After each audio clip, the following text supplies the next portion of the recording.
So this is part 6, I believe, of my commentary on chapter 20 of the Proverbs. I had left off last time with verse 25. I'm going to begin with verse 26. A wise king scatters the wicked and brings the wheel over them.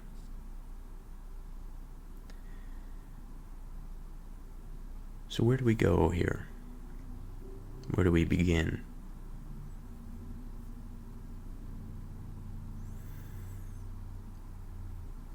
Perhaps we should start with the king, for he occupies a particular position in society. He has authority. He has power. He has the ability to execute certain decisions that people of that status do not possess.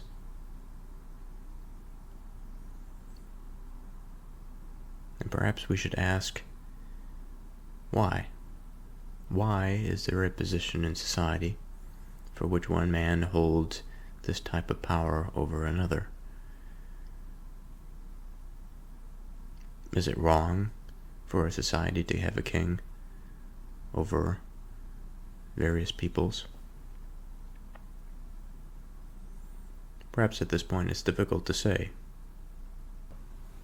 Perhaps it doesn't really matter. There are many different ways in which a society can be organized. But the morality of any particular set or mode of organization, I think, is beyond the point of this verse, and so I'll not touch on that. But I think the thing to touch on is the nature of authority and the nature of power. What does it mean for somebody to have authority? What does it mean for a person to have power? In what ways are these words similar, and in what ways are they different? So let's begin with authority.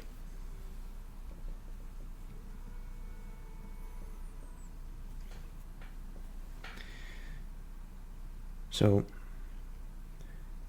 from Middle English, we have the word autorite. From Anglo-French, similar spelling,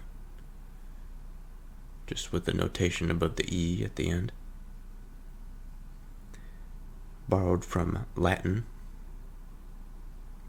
indicating a right of ownership, sanction, approval, power to command or act. And so although I tried to get out of the right of that moral aspect in terms of authority in society, it seems as though I can't do that.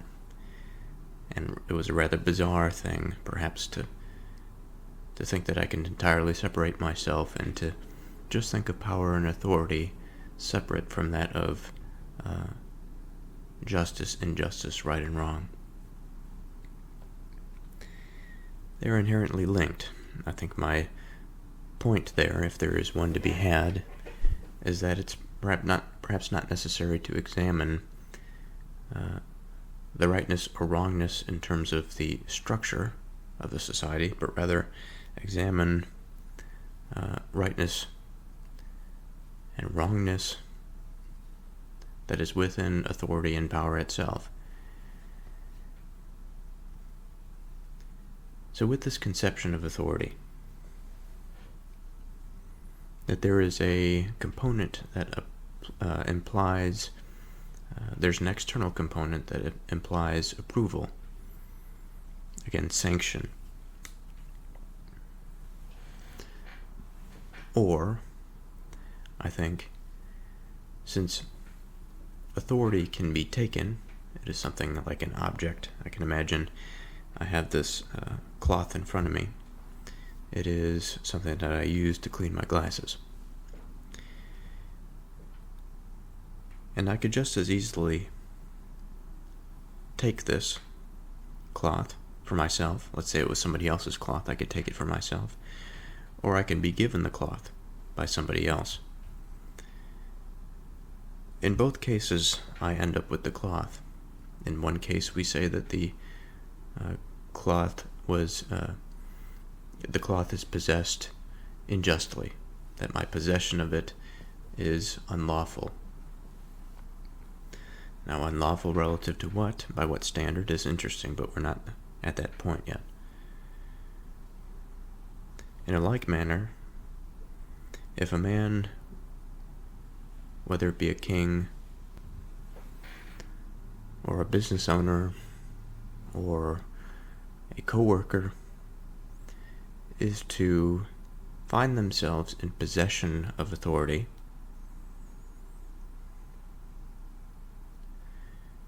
what can be said then? If I have a cloth that is fine in nature, I can use it to clean my glasses, and so it serves that purpose. But if we possess authority, what purpose does it serve? In some sense, I think this authority is relational. That is, if one is to have authority, then they must accordingly be in some relationship to the thing that they have authority over. Now, their authority affords a certain level or a certain type of behavior. And within this behavior, within the possibility of action, I think is found power.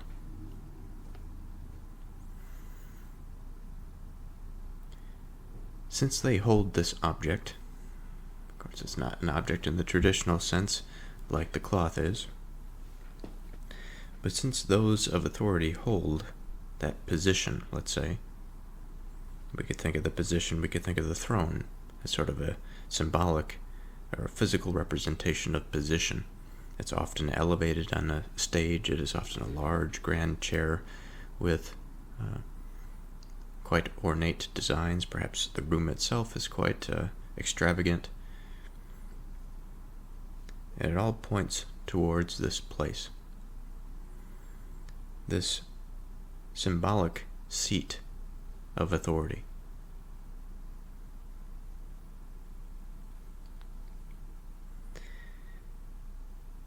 So, whether we have a physical manifestation of it or not, it doesn't really matter.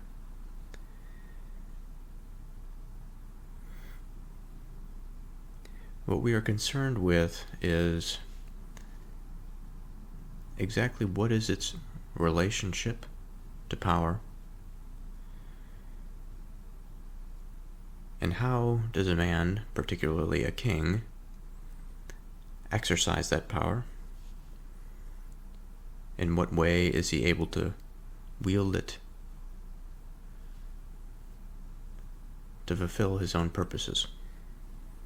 So if authority now is in some sense principally a position, then we can say, okay, well, where is that position? And exactly what landscape, what environment are we viewing? Let's imagine either that we're looking out a window or we're looking at a painting. So the window that we view through and the canvas upon which that image is will be our area of navigation. Or we can just as easily think of a map. That's sort of representative of some territory, of which I think both the painting and the window can satisfy. So if I'm to look out my window, I see a dynamic process unfold. That is to say that I live off of a busy street. Today is a day before Christmas Eve, and there are a lot of people out and about, a lot of people at the shops gathering supplies for the weekend, for which they are going to spend with their families. Now, from my vantage point, I am able to see many different goings, many different people, many different cars, many different objects. And as such, I can identify their position relative to other things. And it is because it is in relationship to other things. In this sense, we're looking out the window of position. So we're just concerned with examining the position of different objects. Now, what's interesting is that when we examine the position of the vehicles on the road versus the position of the vehicles in the parking lot that's adjacent to it, we can see that the people in those vehicles, or the vehicles themselves, are afforded certain modes of action, perhaps. It could be said that it is different of a vehicle that is parked in a parking space than a vehicle that is put in drive, but the brakes are on, waiting at the stoplight. The two objects and the people in them can be in close proximity and position, but the landscape, the environment in which they find themselves, is quite radically different. That one environment is for being stationary, that of a parking space, and the other, that of the road, is designed for mobility, for movement. And even though that both are stopped and both are close to one another, one is afforded movement while the other is afforded being stationary. Now, within the parking lot, there are different rules than there are out in the road. The speed at which you drive through a parking lot is much slower and purposeful, because you're there for a reason, than on the road. Certainly there are reasons for being on the road, but they are different than those reasons, immediate reasons, once you park your vehicle in the parking lot. So from this, I would like to draw the image that a position of an object or of a concept matters, both in the physical landscape but also in the mental landscape. And of course there is a relationship between the two, between that mental landscape and the physical landscape, which is interesting that those two things are in a position relative to another. And although looking out the window at the road and the parking lot is quite a simple illustration, I think we can appreciate how complex the relationship gets once we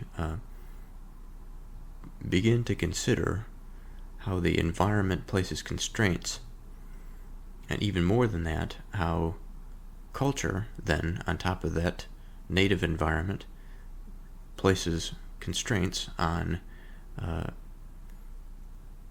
action given position. And I think that there is this sort of layered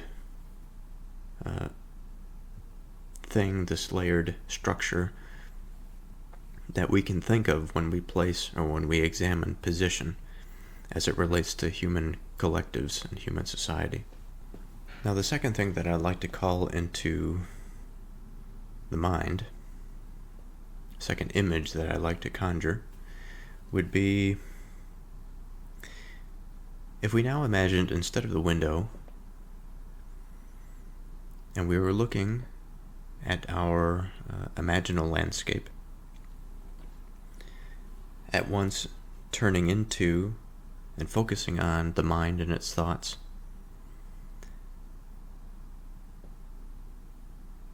but also understanding where the mind is It's position. I guess we can imagine physical position, but also a broader context position as it is in that mental sphere.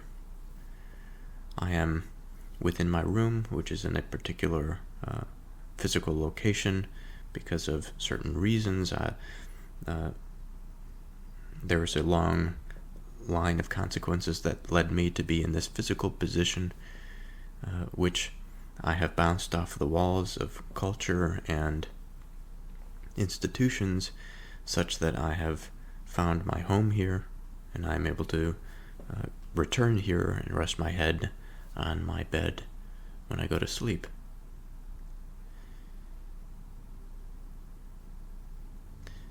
Now we are within the mind, or rather the conscious landscape. There are many strange things that can go on up in that space. But if we imagine, if we are to try and draw a parallel between that of the road and that of one's mind, or perhaps rather I should say that of looking out the window at the road in the parking lot, to that of the landscape of the mind, and how the position of mind and that extension of that, so the mind as a whole, and with all of the intricacies that go into it, the feelings, the beliefs, to a degree its plasticity.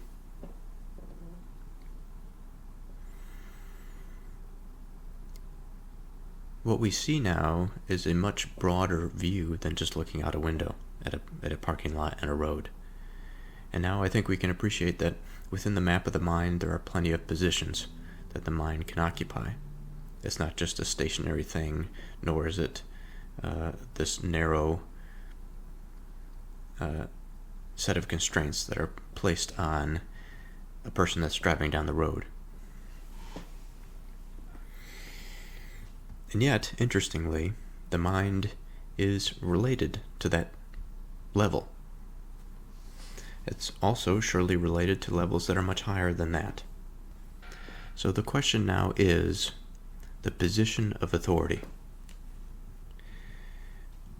Continuing with our parallel, the position of authority for motion, for driving 30 miles an hour, is on the road. So if one finds themselves in a position within the parking lot, physical position within the parking lot, they do not possess the authority or that ability to act as if they were in the environment of the road. And so the question is, well, how then does one achieve that type of authority? That ability to act? Or rather, find oneself within the position, the place for which they are able. And that's it. The act sort of follows from that.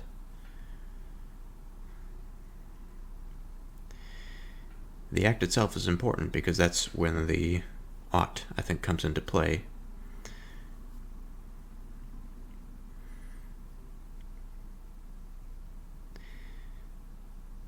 But it's not entirely clear exactly where the action is. The action just seems to be surrounding the position, that sense of position.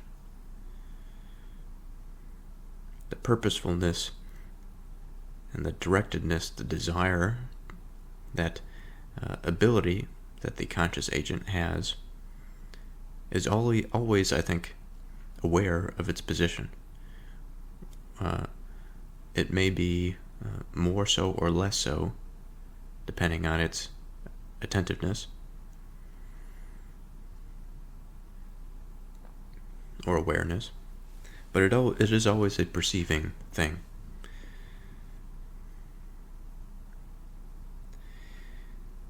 So, if we imagine again this landscape, now we are sort of jumping back and forth between the conscious landscape and that of the illustration looking out the window. If a person is to decide that they desire the authority as those on the roads possess, then what is the next step? What does a person then do to get that authority? Well, they maneuver themselves, they reposition themselves with respect to the place that they are now. Now, there are plenty of rules, perhaps founded within a substrate of egalitarianism, that it is not a very big deal for a person to decide that they want to reverse out of a parking spot and to turn onto some road so that they can go home from the store. There are many rules in place for which we all follow in order for this infrastructure to be something that we can all participate in. But to my mind, that hasn't really placed together a map, or perhaps at this moment can't necessarily see the type of map that I see when I look out of my window. Within all of the unknown and all of those blank spaces in which I find my mind afloat, I wonder about its position. I wonder about its authority, its ability to act. In some sense, it is its will. The authority of the individual is, in some sense, its will. And that its freedom of will depends on its position. It depends on the environment that it places itself in, some of which depends on the desire of the agent, some of which the desire of the agent can be subverted or subdued by the desire of another agent. Sometimes it's necessarily so. Sometimes we voluntarily, or often we voluntarily, enter into these types of relationships, whether it be we are born into them, that we are a son or a daughter of a mother and a father, or that we choose to be employed in a particular occupation such that we have somebody above us that manages our position, and by extension our ability to act to some degree, at least within the position and the confines of that organization. Now, out of all of these possibilities, within all of the possible constraints that one can find themselves bound to by virtue of their position relative to another, when we take something like the king, what we are saying is that we are elevating it above the rest, that the restrictions on the king are so much different, his position in society is so different, that he is placed in this environment, this landscape that is akin to a highway, perhaps. Not the best analogy, but he can move quite quickly. He is not encumbered by, let's say, if a person was driving through a neighborhood, perhaps, and there's a lot of children, there are a lot of constraints put on the driver as far as how quickly they can drive and the various things that they need to attend to. On the highway, it's very segregated in the sense that there is not very much pedestrian activity. The purpose is very clear, and that the environment that the person is in, and by extension the vehicle, is meant for high-speed travel. Now, the analogy isn't perfect because the king has much more responsibility and a much broader highway, so to speak, that they're able to move through than just that narrow explanation. But I think the principle underneath still applies. There's still a parallel relationship, I think, between those two. Now, given that the king has minimal constraints, or has less constraints relative to everybody else, of course, the position of the king comes with it inherent constraints. The king can be a tyrant or he could be wise, two different avenues that he can walk down, or any degree between them. But his position does not look like the position of any other that live within that society. And therefore his relationship to those individuals is also quite different. Now there's an aspect of authority that I would like to discuss that has to do with, not necessarily its the power that comes along with authority. I think we've sufficiently discussed, or perhaps not sufficiently, but I've mentioned at least, that power and authority are related. That with authority, given a certain position, and given the right, which is what I want to get into next, and approval, that because of this, then by virtue of its position and relationship, it is afforded certain powers. And the illustrations we have gone through. But within authority, when we think of something as a right to rule, or ownership, or somebody is approved to be in a particular position so that they can exercise a certain amount of power, or to execute on their desires, act in the world. An interesting question, well, where is the right in all of that? Who has been, of course there can be a right that is decided on by man, and then there's a right that is decided on from circumstances that are outside of man. And whether one believes or not in a God or a directed purpose to the universe, I think it's almost impossible to disagree that man is constrained by things that are outside of him, however he wants to conceptualize them. Whether it be the natural world, or whether it be the culture that he finds himself in, or the family that he finds himself in. There are always restraints and limitations.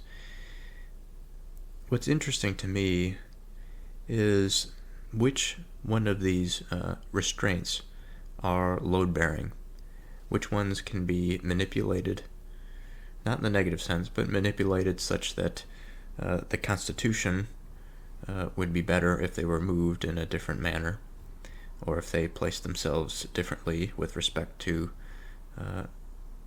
those that are around them.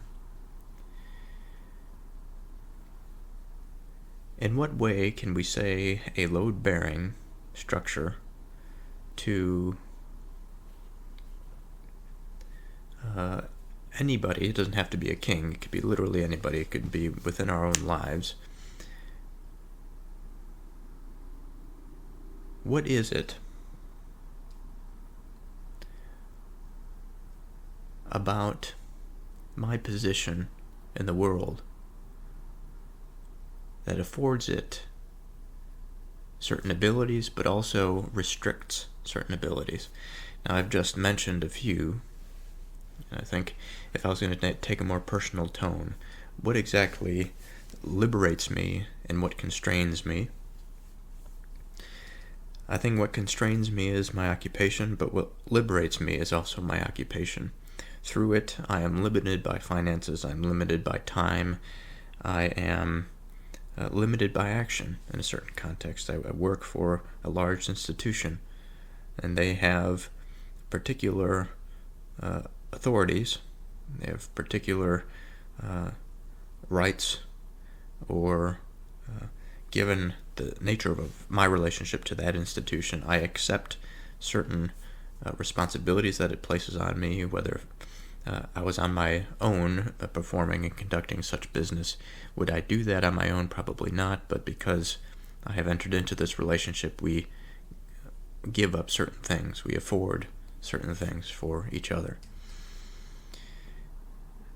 Now, I can talk on the level of the institution to the individual, or I can talk on the level of the individual to the coworker, in which there are constraints there. There are ways of behavior that are appropriate, and some which are not. And I could think, by extension, my behavior with clientele. There is a realm of appropriateness there as well. Outside of that, I live within a modestly sized family unit, of which I have certain responsibilities to.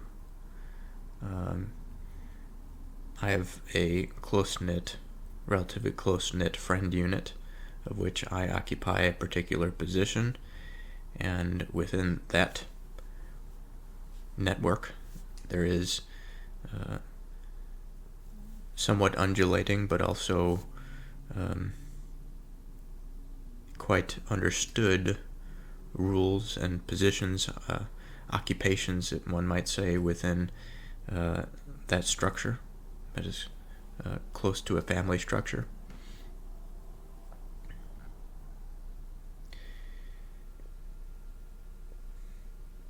Perhaps in my own mind, in my own opinions, they are limited somewhat by reason.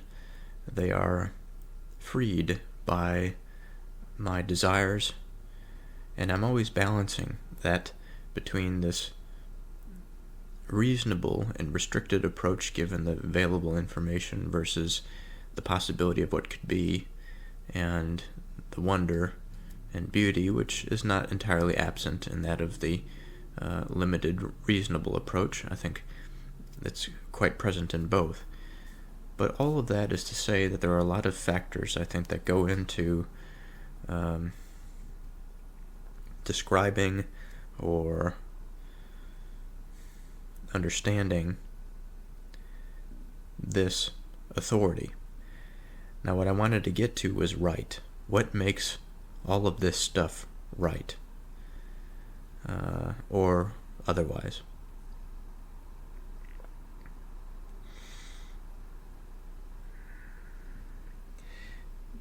Because on the right, we have an approval. We have sanction. Again, right of ownership, or right to a particular position. And in the modern context, it is not as though we are without social hierarchy, or hierarchy in general, natural hierarchy. We certainly have it, but in the free society, I think it's more difficult to sparse out. The freedom and the liberation of the individual has, I think, produced wonderful creativity, but also a degree of confusion. Degree of confusion as far as, well, how do we organize ourselves, and in terms of a community, and also internally, how do we organize ourselves, given that everybody is a free agent that can do many things that otherwise or before were restricted from doing, whether it be culturally or institutionally. Culturally, these days, there are, probably to its detriment, many restraints that have been removed. And this is, we're getting closer here into the right to a particular position, the right to a particular authority, the right to a particular mode of action or power.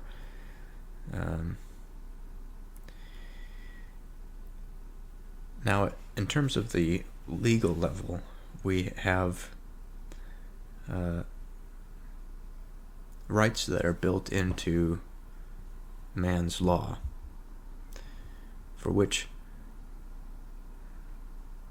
perhaps I shouldn't separate it too much, but when I say man's law, I mean it is susceptible to imperfection. I suppose life is this way as well. I don't think that it's anything unique to man, but the mind always wishes and desires something that is more perfect than that which it experiences. because I can imagine a situation in which things were correct. And it's a strange, rather bizarre intuition to have that, much like one can understand that when a light is too dim within a room, that they need more light so that they can more appropriately navigate the environment, understand where they are. I think the same is with the reflection of the conscious mind into that sphere. What would we say? The reflection of the conscious mind into the conscious sphere. The conscious sphere, which includes all of the understanding and the intricacies of their relationships, how they behave with people, how they interact, such that they can come to some common understanding and some agreement, and even mobilize each other to be in a similar direction to solve goals and achieve things together, rather than just having one person do one thing and perhaps be limited by his own inefficiency or by just the singular nature. Part of the reason I think that the right is difficult to talk about is because it's something that you can't really, at least at the level that the mind wishes, it's difficult to put the finger exactly on it. It's more of a circle that's drawn around a process, a dynamic process.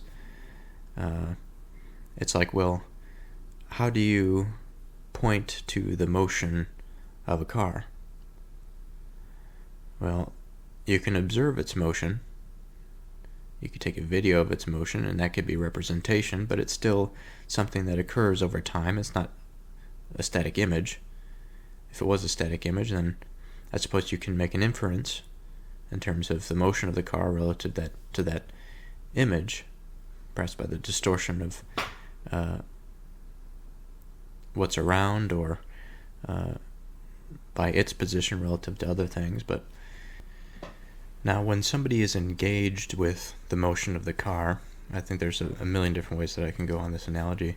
All of them are imperfect, and I wonder if this is even going to work. But if somebody is experiencing the motion of the car, their interaction, their attentiveness with that motion, with that experience, is going to be different from that individual that observed its motion. Both have some idea of what it's like, but one occupies a different position, and the other, of course, the other position. Now, in some sense, I'm using this to describe the experiential versus the observational. And again, I understand that the analogy is not perfect, but what I mean by that is in the first instance, the motion of the car is identified secondhand. It is something that the person played no part in contributing to the motion, played no part in restraining the motion, directing the motion in a purposeful manner.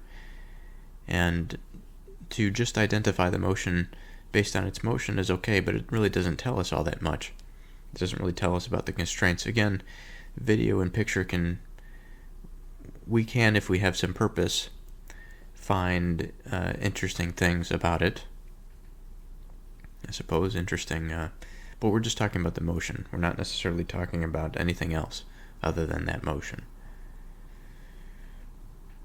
Now, within the experiential, I would say that there is a dynamic and interactive process between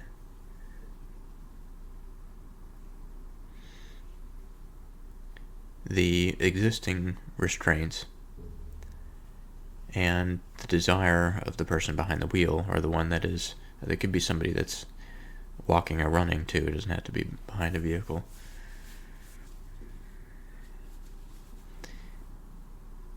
And so the reason I bring this up is because I imagine law and man's experience in life as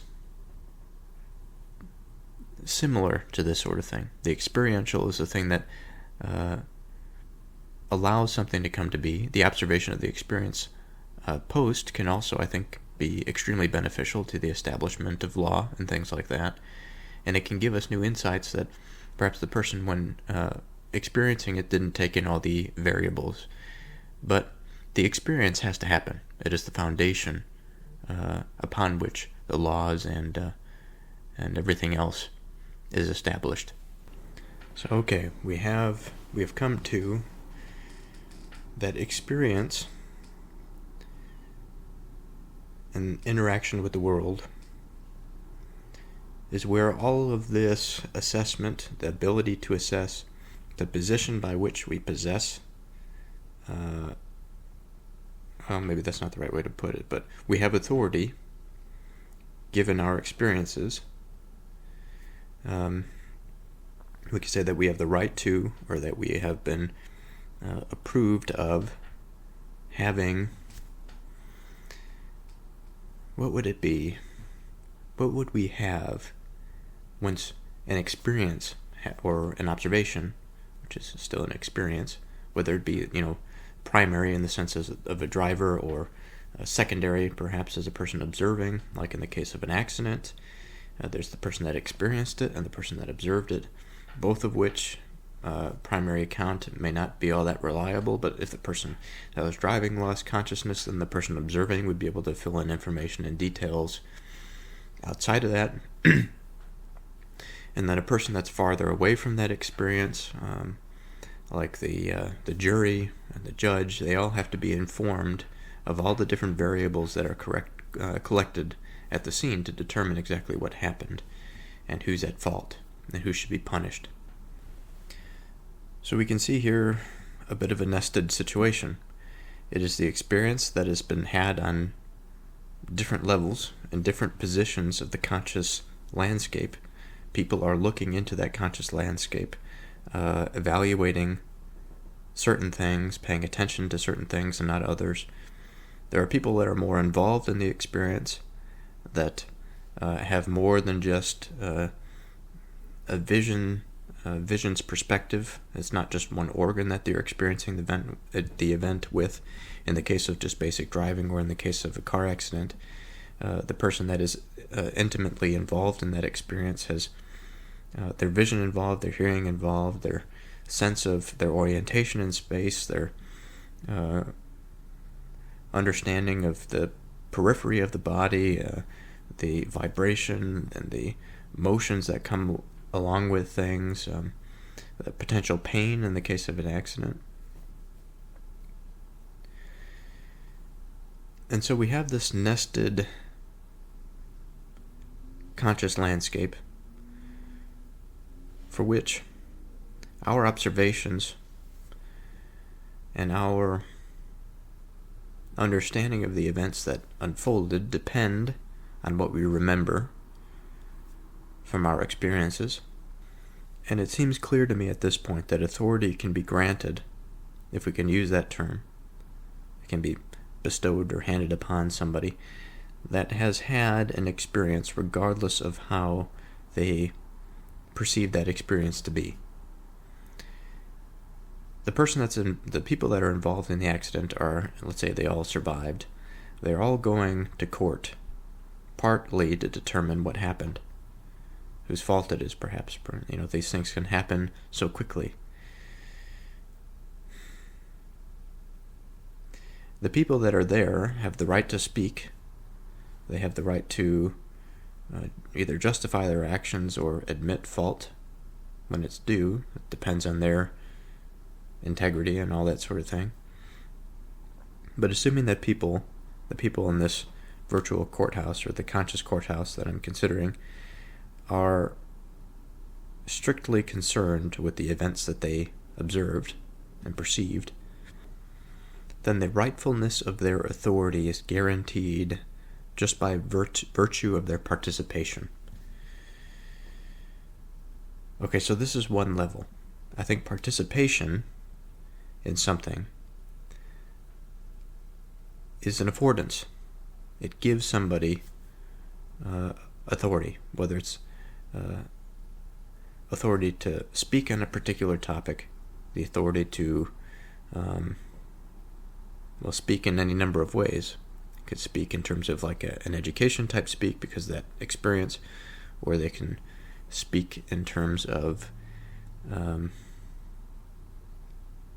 first-hand account without some sophisticated analysis. And again, I want to come back to this sort of uniqueness of the nestedness, because when I think of academics, I think of, in the Proverbs here, we're unraveling a coil that is wound very tightly in many of these verses. When we unwrap them, or perhaps we release the potential that spring had held within it, when we release the constraints of non-participation and unawareness, when it's brought into awareness, when a sufficient attention is paid, that spring releases all of that energy, all of that potential. But that spring is released within the mind, it is released within the heart, and that energy is given to us. I think that it provides us with an experiential leaping pad for which we can interpret things, that we can attend to things, and it's a beautiful thing. It really is a beautiful thing. So I think we're still approaching this rightness problem here, but as I have been finding, that it's quite difficult to narrow down. So we're at the level of participation, and we're at the level of experience, and where we're getting stuck at is I think we're getting stuck between the levels. At least I'm getting stuck between the levels. And the illustration that sticks out in my mind the most is the level between, let's say, the conscious observer, even the academic observer. In this case, it could be a lawyer, sticking with the analogy, that takes in all of the information of the case. And again, I don't necessarily want to get into the corruption of mind that would willfully wish to deceive based on the information that's had. So they learn so much information about the event, they learn the truth of the event to almost a degree of certainty, and then use all that information to deceive and blind others into thinking that their client perhaps is innocent when they're actually guilty. This is not really the path that I want to go down here. Eventually we might get to that when, since we still have a lot of this verse to talk about, a wise king scatters the wicked and brings the wheel over them. The wicked eventually is this type of thing that I'm talking about, and the wise king, this all comes in here at some point, but we're not at that fork in the road yet. At this point, I think we have to narrow down a little bit more, increase the luminosity on the light that we have, that we are capable of capable of wielding. There we go. There's the word that I was looking for.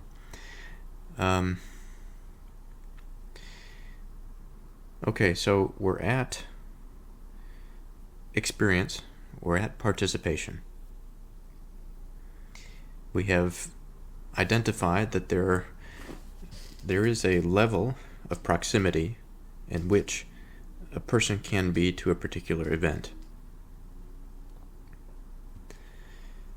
Now, out from that, there are layers and levels that the mind can grab onto that can come to a greater understanding of what happened given that situation, that interaction between two people, let's say. They will not have some of the intimate details that occurred between one party and the other, just by virtue of the proximity of those two parties together. But they can come to, I think I already explain this, but there can be the possibility of seeing so much of the information around them and the context around them, and even so much of their interaction, perhaps that was beneath the understanding of those that were actually in communication and participation at the time, to come to some greater conclusion about something. So there is that capacity that man possesses. That it's not just primarily that proximity position. So in terms of the right here, and we're thinking about authority. Authority is, in some sense, a granted right to be at a particular position. Now, if somebody has a granted right to be in a particular position, we could think, well, what is the granting? Where does the granting come from? And if they're in a particular position, if proximity is not the thing that in and of itself can lead to a better understanding of that which unfolded, then what position actually is it? Okay. So I'd like to take the latter first and then save the granting for second. So in terms of position, I think this position and the information that one and the understanding that one gets from that is dependent upon their attention. First of all, the agent has the will that the agent has in attending to what's important and integrating that information is dependent upon him. It's dependent upon his desire to be present. There are particular things about his position that are afforded uniquely to him that somebody else that's farther away from that would not have. And so I think there are virtues that exist within close proximity. I think that there are also blinders that probably exist within close proximity. Being engaged with somebody and not having the luxury of a sufficient time to think and to consider one's response in interaction, a conversational interaction.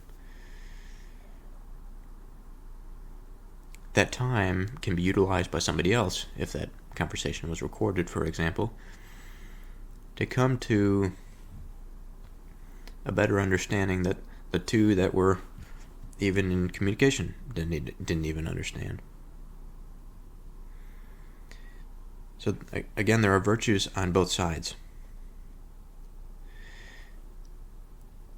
And I think that insofar as we are talking about virtues, and not necessarily talking about the constraints,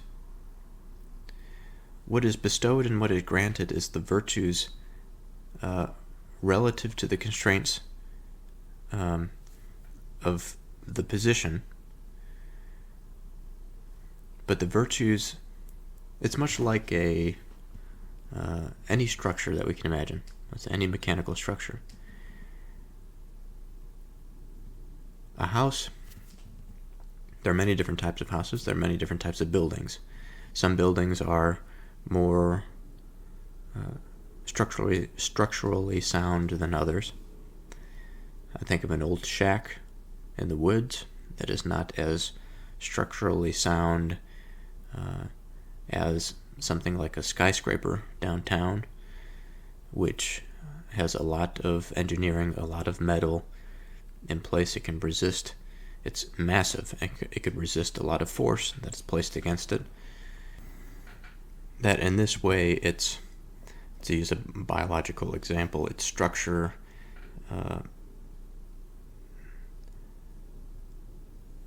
identifies its function. Right? In the biological sense, the way in which proteins are folded is indicative of how they behave in the body. And by virtue of their structure, and by virtue of their function, it means they are good at certain things. They fulfill certain purposes. And some structures would not be sufficient to satisfy certain purposes. And so, therefore, just by virtue of that relationship, they would be disqualified out of that. because you don't need, let's say if somebody needs a garage, somebody owns a landscaping business, they need a place to store all of their equipment. What they need is perhaps a nice wooden or metallic garage with a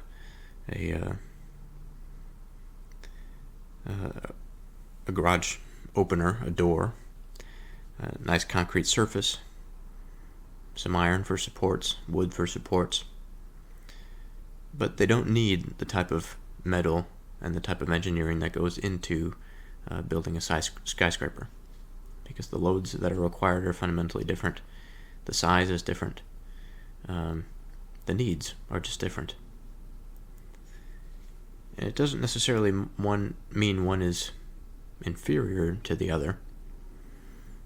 It just, again, means that by virtue of their makeup, they have different responsibilities. Now, just like my analogy with motion, it's imperfect. But what I'd like to say here is that I like this word afford. It's an interesting sort of thing, especially when we think of money and we think of value, because these are slippery terms. And when I say that my money has value, the money is a medium of exchange. Its value comes from the attention that we place on it and the relationship that it has to us.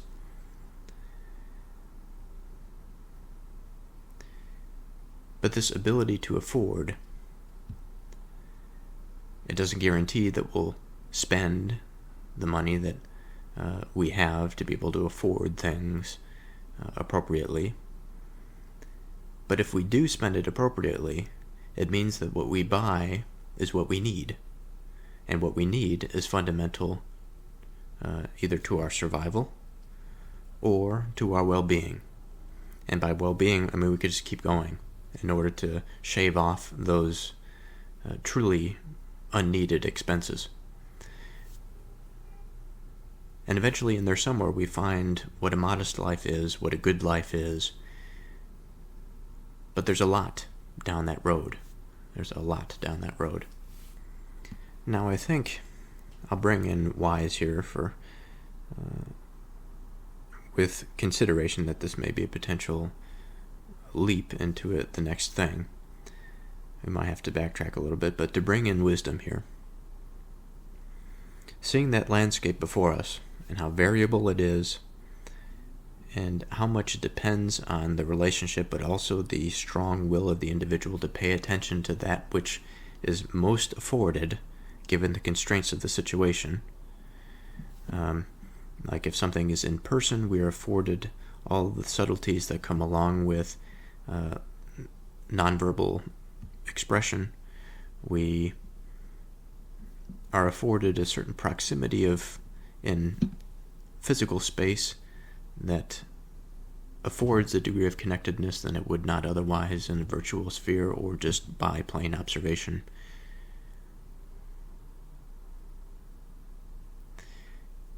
Our ability to attend to those things that we are properly afforded in those situations. Again, it would be difficult for for two very attentive individuals, one participating in a physical interaction that was actually paying attention to certain cues and paying attention to whatever the situation might be. Again, going back to this jury type situation in which some crime has been committed. A person that's intimately involved has some pretty intimate details that are going to be fundamental to that trial, for which the lawyer or some witness that's secondary to the event that might describe the character of the individual that is in question is certainly at an arm's length from that experience and is not afforded the same sort of thing. But if they were both to comment on that sort of thing, surely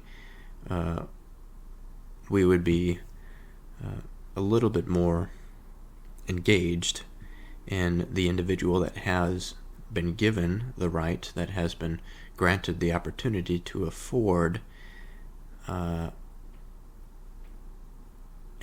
by extension, not just afford, but using the opportunity that they're given to act, or to have the power, to exercise the power, to pay attention to those things that are important. Now, in terms of the trial is a thing that has its own importance drawn up into it, which may have been different than the importance of the interaction itself. So that analogy is a bit difficult, but a discerning individual, I think, will really outline the purpose of that interaction such that everybody understands the relationship.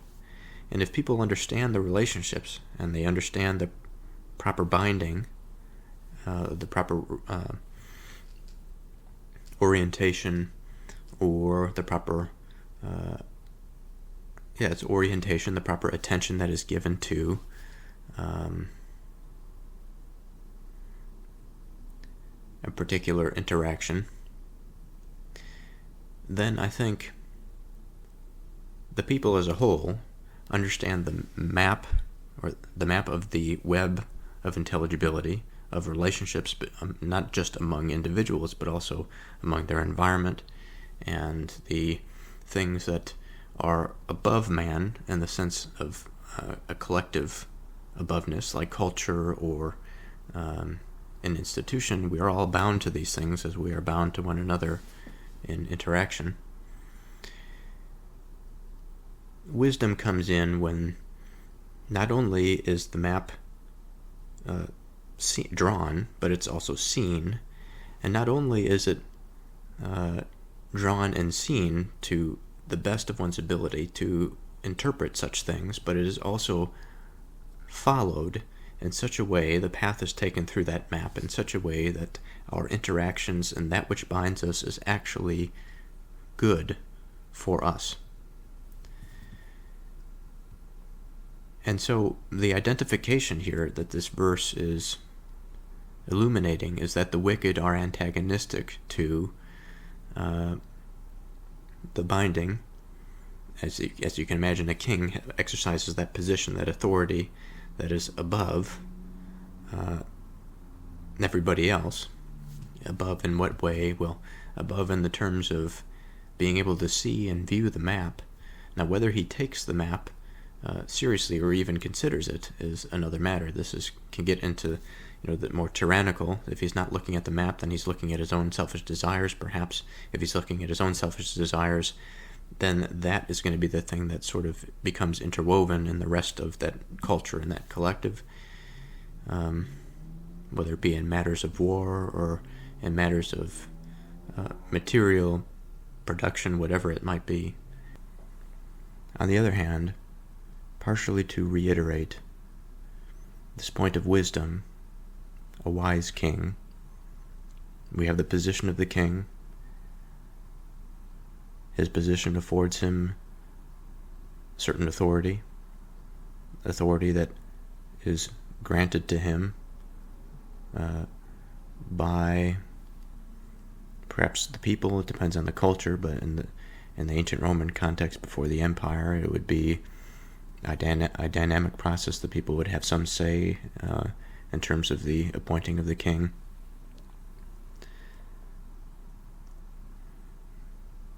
Regardless of how that office is occupied, that office and that structure in the ancient world was fairly common. And as such, we can imagine the landscape, the intelligible landscape of institutions and relationships based on this structure.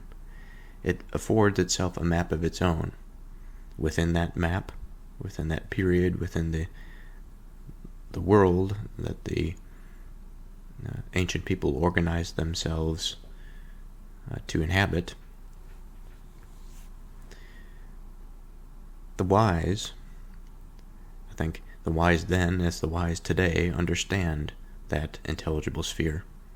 They understand that complex web of relationships and how important it is to maintain strong relationships.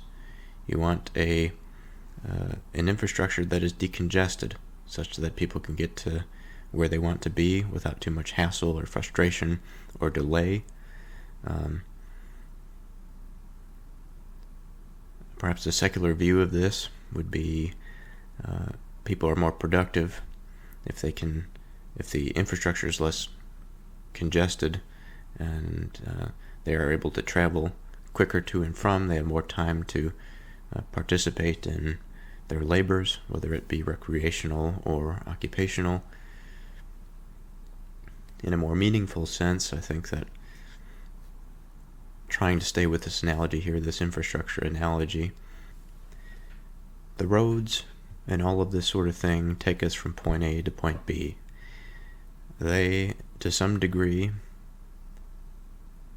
or to a large degree, facilitate our change in position and physical position.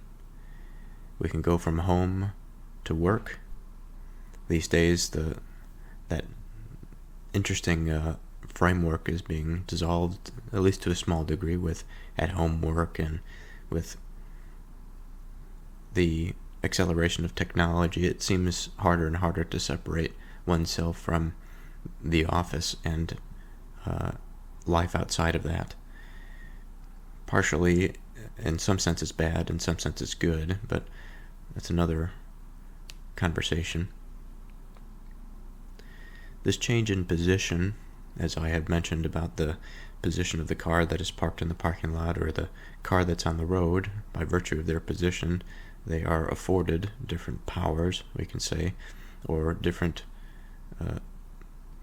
they are afforded different modes of action. They're able to do different things based on their position. The roads themselves, we can say, are temporary, but they take us to that place, that change in position.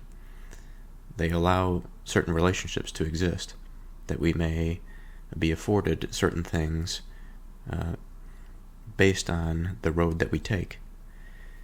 And much like this sort of conscious, intelligible sphere that I've been talking about, this web of interconnected nodes of different minds and of different processes, natural, environmental, everything that we can really imagine. The wise person is the one that, understands the map, that is concerned with the structure of the map, and by extension is concerned with the optimalization, but it's certainly not limited to the optimal, but, well, perhaps it would be, but optimal in what sense? I mean, we could optimize for any number of things, but we should optimize for the good, true, and beautiful, which are loaded packages of meaning in and of themselves. The wise works to facilitate strong relationships, to illuminate the infrastructure for which people can make and have transcendent experiences, to move from a position of frailty, discomfort, dissatisfaction, poverty, destitution, and move to a place of a richer place, not necessarily in the material sense, richer in the sense of purposeful and dense and full of connectedness, and away from that which would draw their attention inward and away from all of the rest of the connected nodes. For connection inward is a waste. It is a system that chooses to live in darkness rather than one that chooses to live with that which is.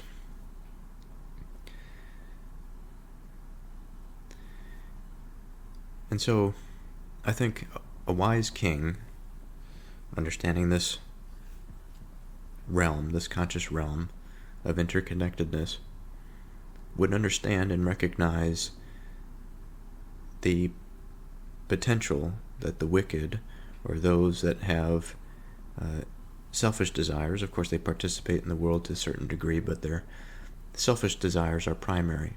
And so the relationships that they make are they're temporary in a sense, but they are built on weak foundations. And we can imagine that we have all of these different nodes in a network that are built on weak foundations. Their connection to one another is weak. And the web of the society itself would then become weak if it is infiltrated by, perhaps not by much, it doesn't have to be, like the whole society doesn't have to be wicked, but an element of wickedness that enters into a society that perverts, let's say, 10% of each individual network, right? Because I think even the external but also the internal has this network sensibility to it, such that there are many different organs in their body, there's many different parts of the brain, all of which are communicating in parallel with one another, and yet there is this thing that's identifiable to ourselves, that we say that I am something, even though I am of many different constituent elements.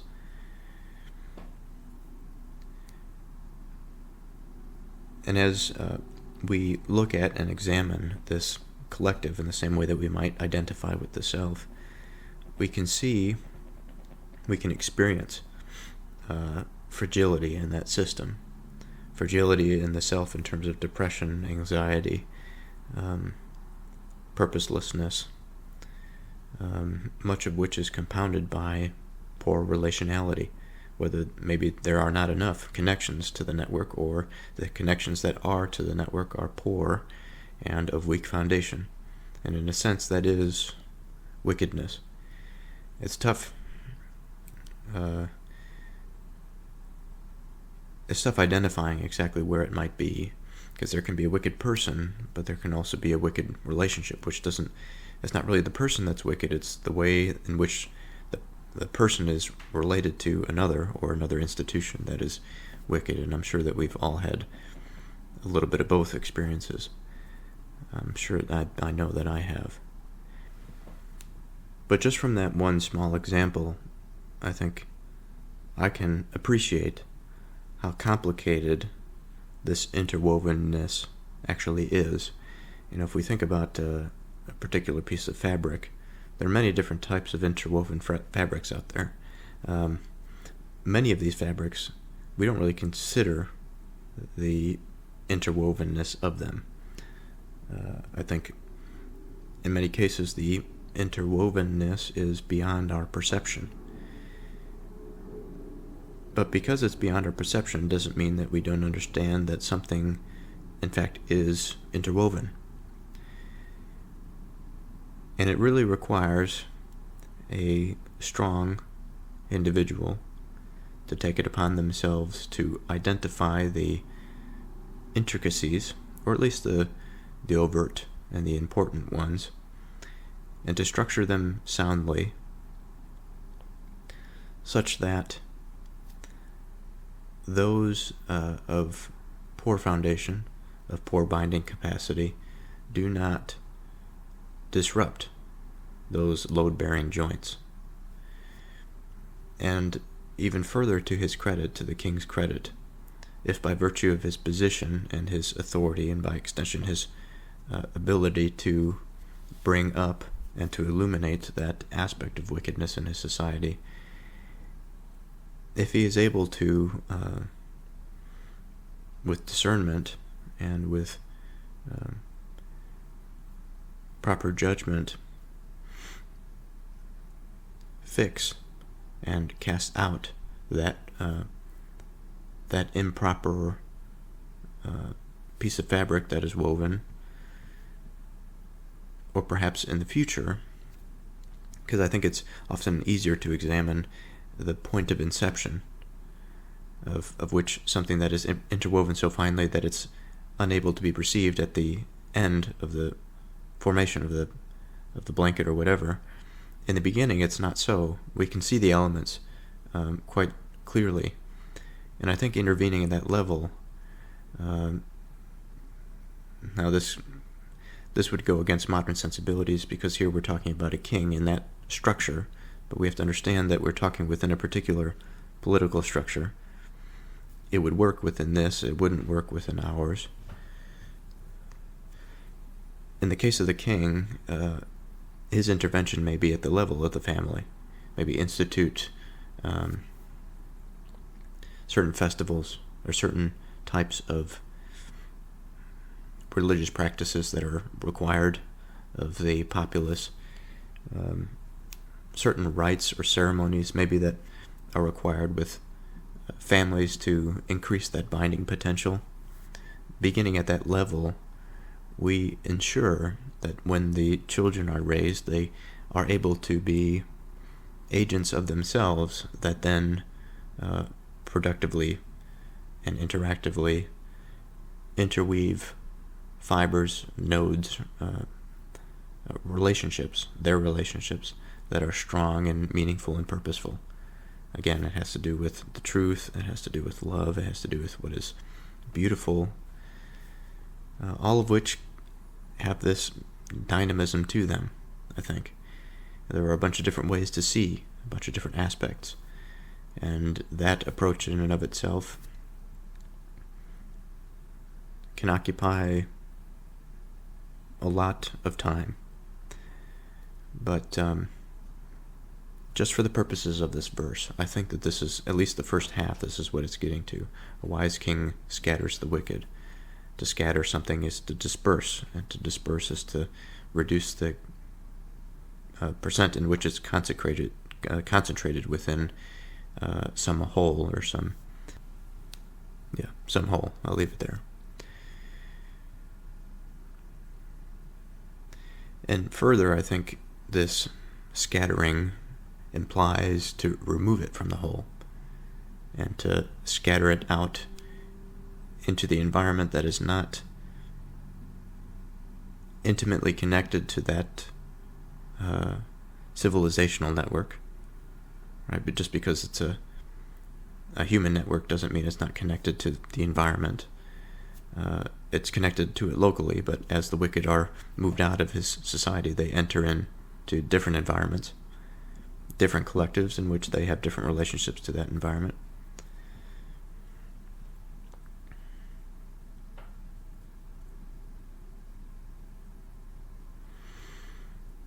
Second half of the verse, and brings a wheel over them. So where are we so far? So let's remember our map. We have a picture of a network.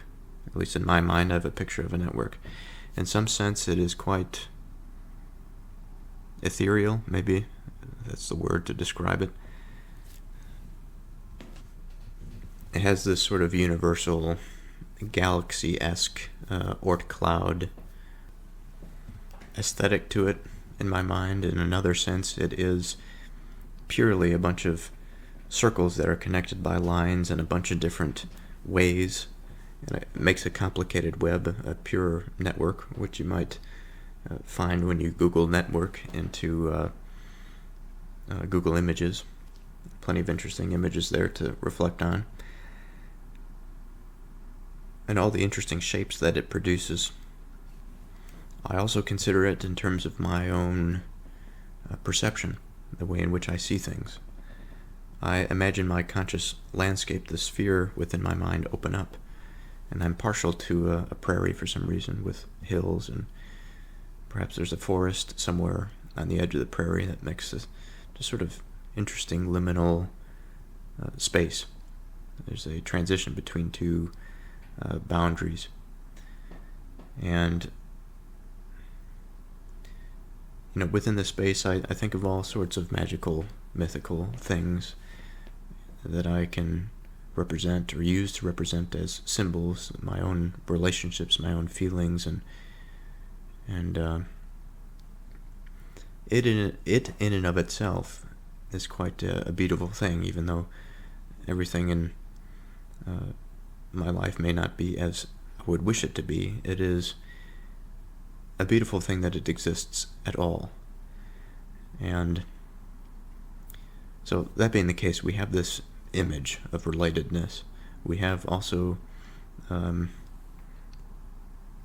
the understanding that position within this network actually matters. Perhaps one node is larger than another, or we can think of it truly in terms of representation of their physical position.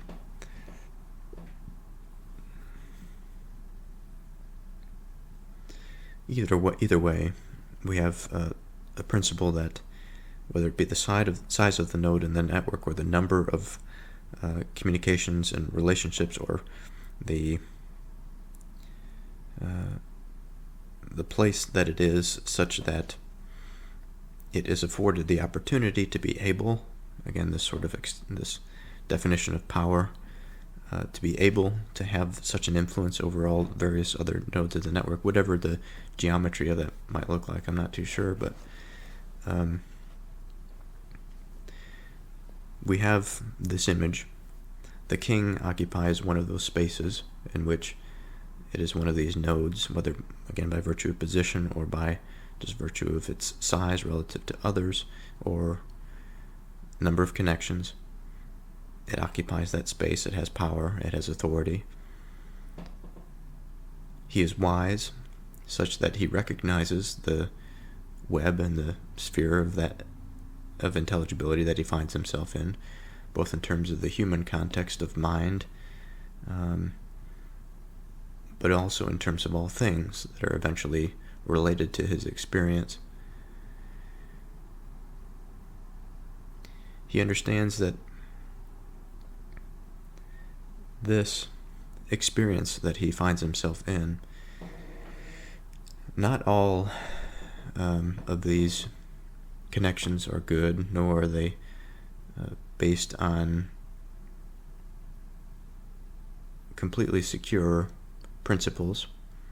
The question of whether or not one should be basing a network on completely secure principles, I think, is a point of contention and argumentation, surely. I think that there are too many constraints if one is to maximize for safety relative to a degree of dynamism such that the system can adapt and change when it undergoes unfortunate stresses.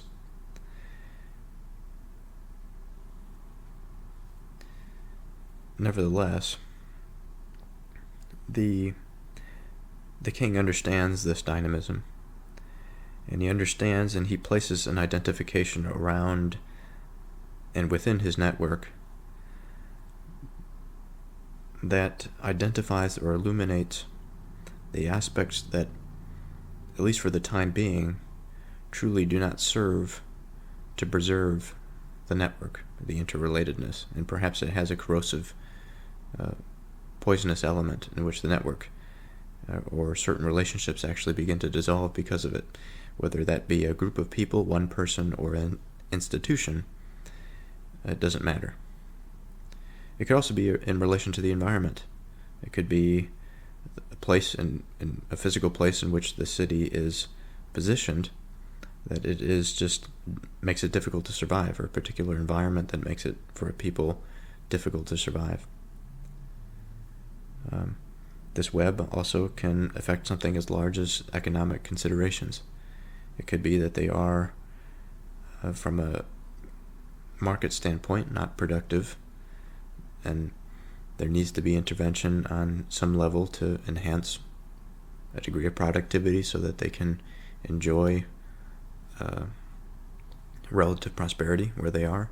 And of course, all of that is dependent upon a mode of being and of purposefulness and satisfaction within that system.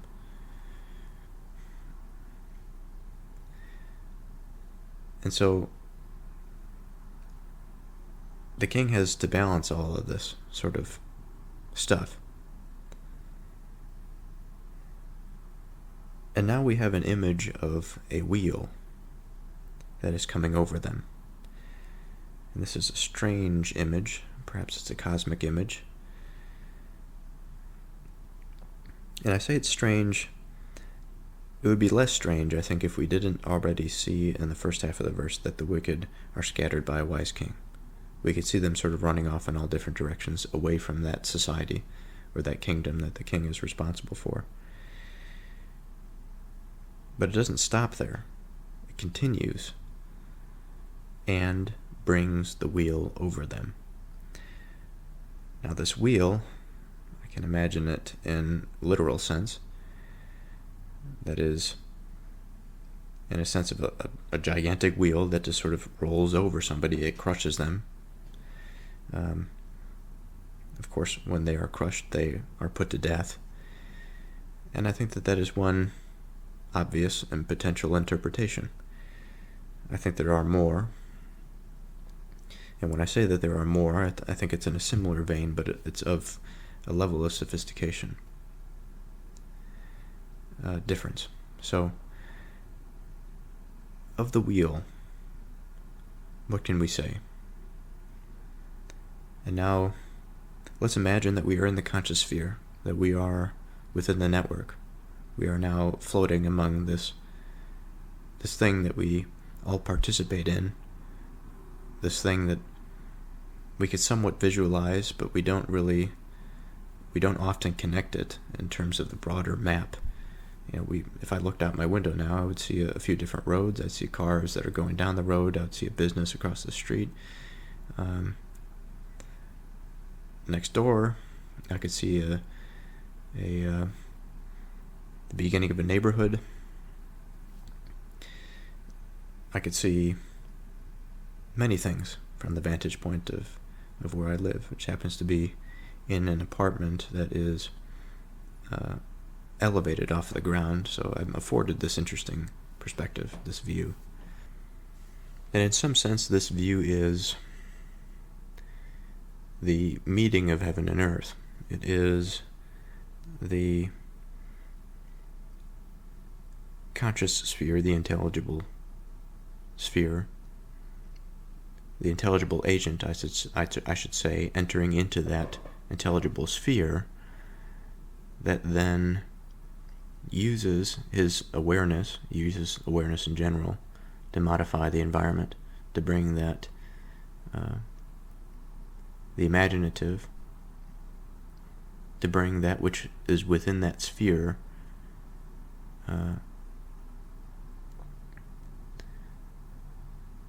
interesting sort of thing to reflect on, that sphere versus the heavenly and the material, and then man's place as an agent sort of stuck in the middle between the two. You gotta wonder if man's experience is just it's a bizarre conduit in some sense, but that type of seeing is also dependent upon his experience and his ability to perceive. And there could just as easily be beings out there that can see much more of what we consider to be the heavenly sphere,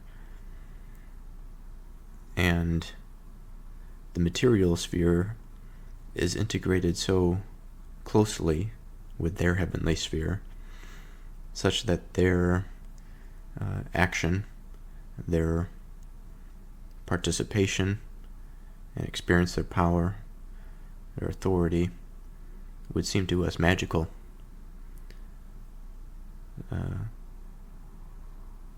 It would seem like science fiction.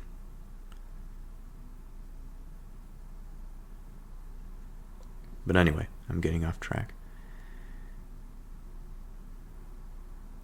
So what I wanted to do was to again outline, to the best of our ability, and to turn into the mind, whatever that might mean, not turn into it in a selfish sense,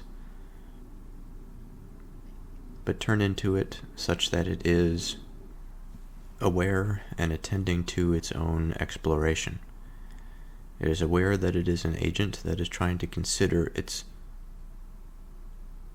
role that its agency has in the environment that we usually just find ourselves embodied in, ideally, at least.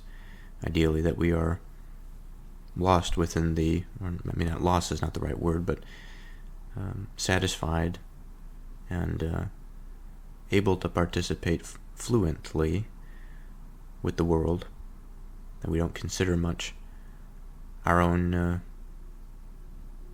agency. We go through it, Even this language I'm not too excited about. There's a way in which I want to view the mind here as we go on this experience. The conscious landscape is something that returns to me. It's something of a personal illustration. Again, it's a map for which we can examine all of our experiences and also the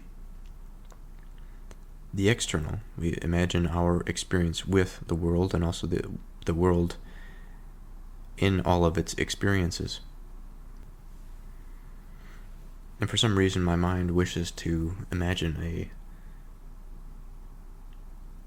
landscape.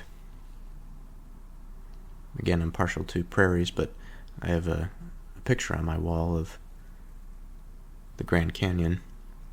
It's quite a beautiful landscape.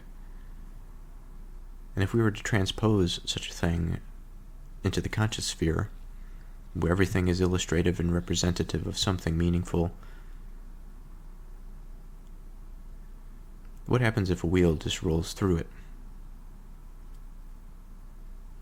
What would that look like? What would it mean? Well, it would look like as though everything that at once had meaning, the image that I'm looking at, the image on my wall that I can imagine, that all of the mountains, the peaks, and the valleys represent something. They are a symbolic representation for my relationship to the world and of reality. If a wheel, and in this case something that's symbolic of destruction, comes rolling down a hill, this wheel is much larger. The hill that it rolls down is much larger than that picture through which I view everything that I have some mental attachment or mental mapping of. It rolls through it. It destroys all those peaks and valleys. It levels it completely. It puts that map to death. It resets the map, effectively, to now this blank slate, this blank, flattened environment. And perhaps there are a bunch of broken pieces of what was. Now, for me, in my mind, this was once my landscape of intelligibility. Every single mountain, every single tree, perhaps every single building was a representation of my relationship to the world. And one by one, that wheel rolled over every single one of those relationships. And I could no longer then attribute meaning to that particular symbol. The symbol no longer existing, and if I were to imagine it on at this new blank slate, it would have no meaning. It takes time for that mountain to form, for that tree to grow, or that building to be built. And we may ask, why is it the case that it takes time for those things to be built? And perhaps it's not immediately easy to answer that question. But just like interpersonal relationships, they take time to build because the feelings, the attachments, that relationship, that relationality, the various lines or hooks by which we relate or experience or love or understand need to happen slowly but surely. And the reason that they need to happen slowly but surely, I think, is the same as the reason that the scientific process must happen slowly but surely. It is because there must be an accurate representation of the hook that is being placed within the mind and that which reciprocates with it. The mind wants this constancy. It wants to have a faith in something. It wants to know that something that it is related to is real and that it can trust it. Exactly why, I suppose, depends on the will of that particular individual. But over time, those hooks build something quite solid. Another example would be somebody beginning a career or studying a particular field. It is not immediately clear to any individual that all of the information surrounding a particular field is available to the mind. The information may be there and available, but the ability to latch on to the information in some usable way, understandable way, meaningful way takes time. It takes experience. It takes dedication. It takes sacrifice. But eventually, and over time, although there are varying degrees to which one can be connected to a particular discipline, over time, by virtue of that participation, one's understanding and knowledge of any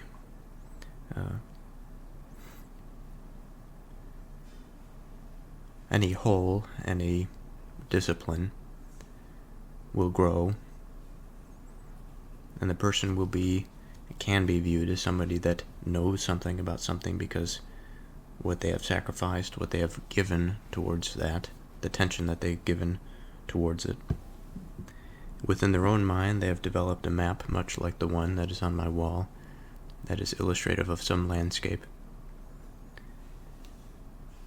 And however we choose to conceptualize reality or symbolize it, whether it truly be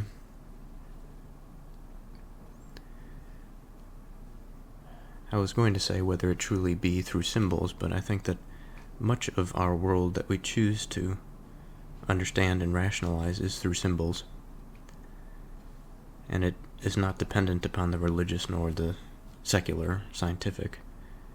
It is a way in which we reconcile with the fact that we are imperfect beings and that we cannot perceive every single aspect and detail of the world that we find ourselves in.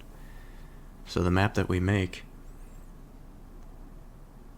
is, to no small degree, our interface with that world. It is our understanding of our limitations and also making sense of what we can in terms of our perceptual capacity.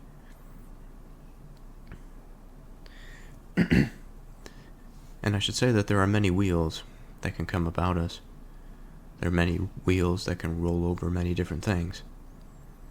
But here, in particular, we are talking about the king.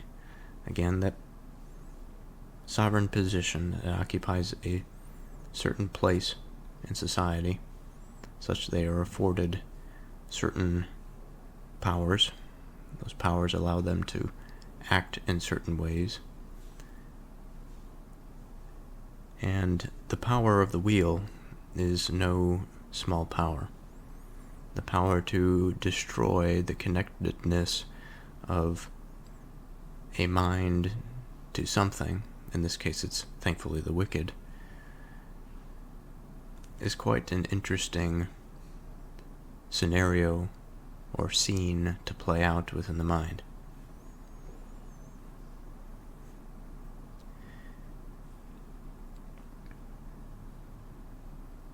A wise king scatters the wicked and brings the wheel over them. So the wicked themselves, interestingly, much like any symbolic structure, the self is a representative thing. It's representative of some whole. It is a symbol of constituent elements. It is something that is formed, much like the analogy of the study of discipline, or the landscape illustration. The wicked and the self that is this embodiment of the wicked is rolled over. The symbol of the self is destroyed. It's scattered. Such a strange image. But within the scattering of the pieces, we have the lack of constitution. We have the lack of combination. And so we have the lack of identity of that which is wicked. And so the wisdom of the king has recognized what righteous identity is, and has taken steps to discord those hooks and connections between the self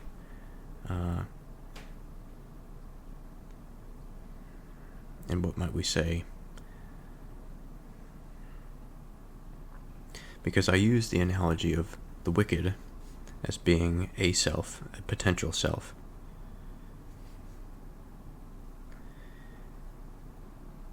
And I used the analogy, the illustration of the wheel coming over the self to shatter that self. Now quickly, this becomes a bit kaleidoscopic. There are many different pieces. The shattering is a bit difficult to recover from. But I wonder within here if there's not a mistake. A relatively minor one, I suppose. Because it's not the entirety of the self that will need to be done away with. There is redemption that is possible within that thing, within the soul. It is but perhaps a covering, almost like an umbrella, a superficial layer, a false anchoring that clouds the soul, the thing that is the existence, the being of man. And that thing of existence and that thing of being can certainly manifest itself in any number of ways.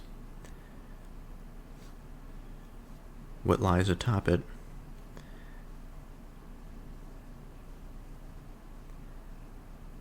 it's difficult to say, but perhaps by some combination of the will of man and his interaction with the world, he develops this veneer, this sort of veneer of selfhood that surrounds being. And it is this thing, this thin veneer like plaque that accumulates on teeth, and perhaps this is not a good way to put it, because they're certainly good veneers, there are good selves, there are good selves to inhabit and to embody. And so in that manner, it's really not like the plaque on teeth, if we are to view plaque on teeth as being a negative thing. Whatever the case and whatever the analogy might be, we could think perhaps it's a suit of armor. In the case of the wicked, this sort of thing, and this representation, is the thing that is smashed, where we can perhaps imagine this fractally, where the soul, that seed of being, is connected to that thing which we might call the self. And perhaps through this relationship, this is a stretch here, perhaps the spirit comes off of this sort of thing, again like smoke from a fire, something that is perceivable out there in the ether. People can sort of understand what the spirit of somebody is,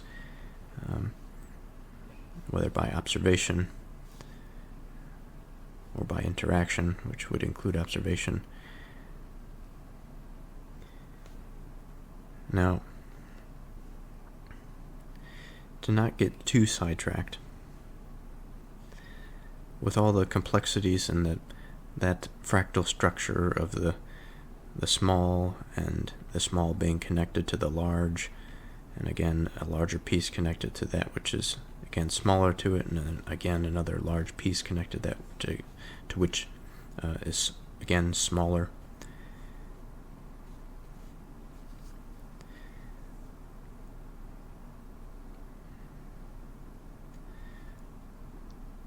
Sometimes I think it is difficult to understand exactly what level this wheel comes down in. But at least in my initial characterization, the wheel comes down and separates the mind, perhaps the soul, from its intelligible framework. And perhaps that's a better way to describe it. That sort of veneer, or the armor that's above, that is the intelligible framework. It is the software that runs the being of the individual. That thing is fractured and destroyed. And so when I'm considering here, when I'm illustrating within my mind the wheel coming over the wicked, it is the destruction of that software. And beneath, the soul may still exist. So I think the wise king perhaps doesn't kill the wicked. He may. Now the term scattering is interesting. So there are many different ways I think one can interpret it, but at this level, we can find any number of scatterings here. But I think the landscape has become more and more clear. That what the king is doing is separating the identity of the wicked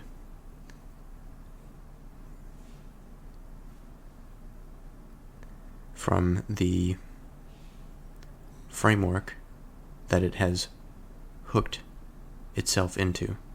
And by dissociating that, the armor falls apart, the wicked body dissolves.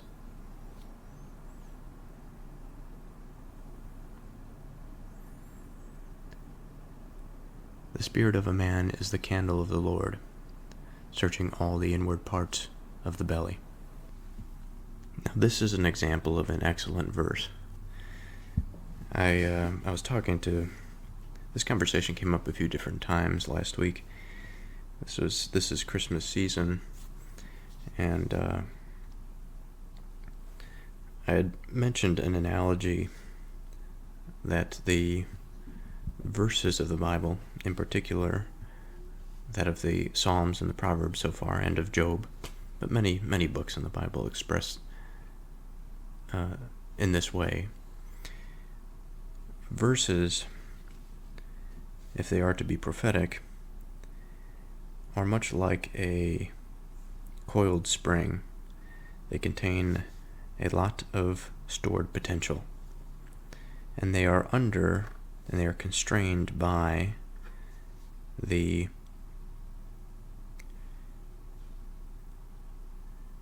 architecture, the position of the words.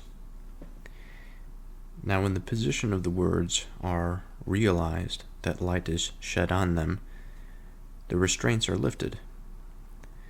The restraints are sort of that lack of understanding. Once understanding permeates, then what we see is the release of that potential, and insight ensues. And so, I'd just like to say that analogy as we enter into this verse. So, starting with the first half, the spirit of a man is the candle of the Lord. So, a lot of symbols here that we have to take. If we are to take a similar vein from that last verse, we are to take into consideration our soul, our seat of being. We are to take into consideration, perhaps before I should say that, the reason that we are taking into consideration our soul is we are paying respect to that thing, that fundamental core of our existence. Perhaps that is not permeated all that much by our self or our conception of the self, but it is the thing at the base. It is that consciousness itself. It is that existence itself. It is that being itself. It is that being, if we are ever so lucky to experience that sort of flow and that's this sort of state of being and of belonging and understanding, we appreciate what we are, what our soul has to offer, that which it is connected to, the sort of software that runs the experience, the conscious experience. And so perhaps I'll change at some point this analogy of software and its relationship to the soul, but for now I'll keep it something that I haven't really played around with thus far. I have used in previous verses when the word spirit comes up many different analogies. The one that I had mentioned just prior was that of a fire, and I think I'm going to get into that here shortly. The spirit of a man is the candle of the Lord. So, candle of the Lord. So I'm just writing it here. And we have spirit of man.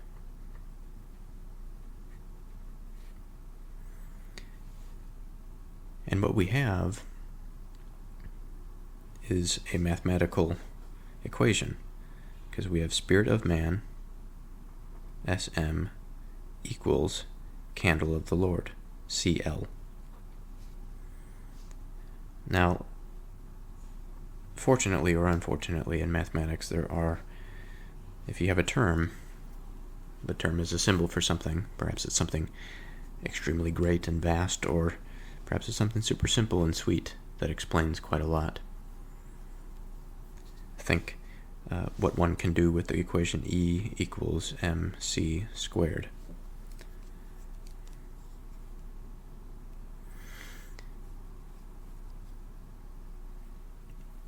That in and of itself is a relationship between energy and speed of light. But nevertheless, SM, spirit of man, equals CL, candle of the Lord. So let's start with SM. So if we could find out what SM equals, we know what CL equals, which is quite strange. How would the spirit of the man be the candle of the Lord? So what can we say that the spirit of man is? What can we say of S? Spirit. What might that equal? Well, if we take into consideration the soul, we have some identification of the seat of being, or of conscious experience. On top of that, or perhaps surrounding it, we might consider the spirit. The spirit being something, I have been sort of describing it as like smoke that comes from a fire. It is something that, at least in a related sense, one can experience and know that it is there, or at least that it is somewhere, and yet they are not a full participant in the experience of the soul, which is sort of akin to the fire that then releases that smoke. That smoke then is perceivable by somebody at some distance without actually having to see the fire, feel its heat. Now, I think that there are ways in which one can, just like a fire, approach it and really get a better understanding of this relationship, how the smoke is coming off of the soul, how the fire is giving life to the spirit. So, just like a fire, I think we can identify more precisely exactly what is happening, that smoke is being released from that reaction. So at the outset we have something fundamental, like energy. That energy is the initial spark or flame. It provides enough energy for the cellulose, that main component, the principal component of wood, to break down into smaller pieces, like glucose and carbon dioxide. That process, called pyrolysis, requires breaking chemical bonds within the cellulose chains. So then as the temperature rises, oxygen molecules from the air readily react with the breakdown products from cellulose. This exothermic reaction produces heat or releases energy, water vapor, and carbon monoxide. So here we see, if anything is to be understood, that there is a lot of relationships that are happening here. What's interesting is that the mind, at least my mind when I think of this analogy, is focused on the heat of the flame. It's focused on the luminosity of the flame. And yet what it is many series of events, sort of a chain reaction. A chain reaction of relatedness. So during the initial oxygen reaction, unstable molecules called free radicals are generated. These highly reactive molecules readily attack other cellulose molecules, propagating their breakdown and creating more free radicals, which sustains the fire. Each breaking of chemical bonds and interaction with oxygen releases heat, further raising the temperature. This creates a positive feedback loop, fueling the chain reaction to intensify the fire. As the wood heats up, additional volatile gases are released, including methane, ethane, and other hydrocarbons. Those gases readily mix with oxygen and burn brightly, contributing to the flames and adding light to the heat already generated. So we've gone farther down this precision rabbit hole. But at some point I wonder how much that precision really offers us in this exploration. Useful knowledge to know, perhaps. But in terms of our mind, it's interesting what it chooses to latch on to, what it chooses to represent as valuable. If I were to have some understanding, if I were to be able to recall all of this information on speed dial, I wonder if I would represent the soul differently, or if that symbolic structure is good enough for my mind's representation.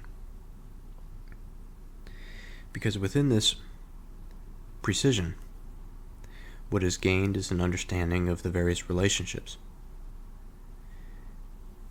I suppose what also is an interesting reflection is the symbol that perhaps the heat and the brightness, as things that are inherently valuable, come into question. But I wonder if they truly come into question, or rather they come into question because we become more concerned about precision rather than that which is actually valuable. Because as I concern myself with greater and greater precision, I lose the whole point of what I was talking about before. And now my analogy begins to break down, not because it's not meaningful, but because my reduction and my desire for precision has led to an incapability of continuing the analogy.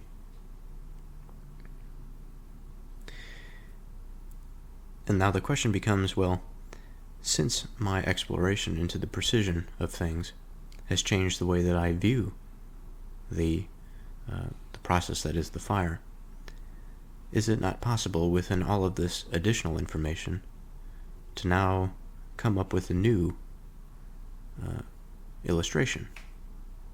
And surely it is. Perhaps it becomes a more complicated illustration.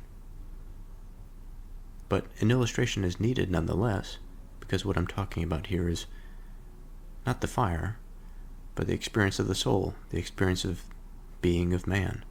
We're talking about the soul of man as some symbolic structure. And just as easily as I can fall into precision about the fire, which is an analogy, I could fall into a level of precision about the spirit of man, which I suppose inadvertently we also are. So what? So what of all of this? So perhaps I'll oblige myself, and I'll settle for my level of newfound precision.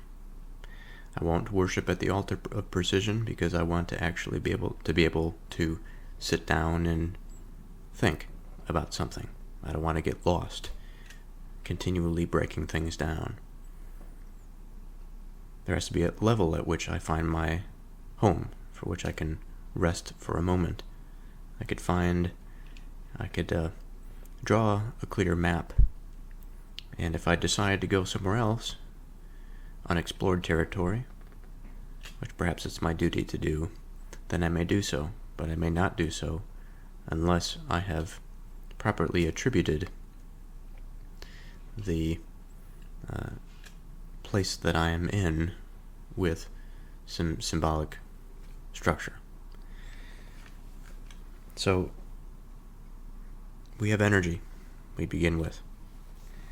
Now I think something to come back to is the relationship of energy to the whole, that then this whole is slowly broken up, bit by bit. The bonds, those cellulose bonds, are broken, for which we have a greater release of energy. And then there's an interaction with the outside. We have oxygen that comes in. Of course, we've already been interacting with the outside. But we have this oxygen that comes in. And furthers this process. It's interesting that the interaction with the thing that was responsible for producing the luminosity of the soul begins a chain reaction. And this chain reaction is something that continues the burning or the breaking of those cellulose bonds by those oxygen free radicals, perhaps, or because of the oxygen reaction, the unstable molecules, the free radicals, are generated. Another interesting reflection, I think, is the finitude of this process, that it burns so brightly, and yet the substrate upon which that luminosity can exist is finite. And at the end, we are left with this ash and char. All of the volatile components having been burned off, the remaining non-volatile elements are inorganic materials. Minerals, lignin.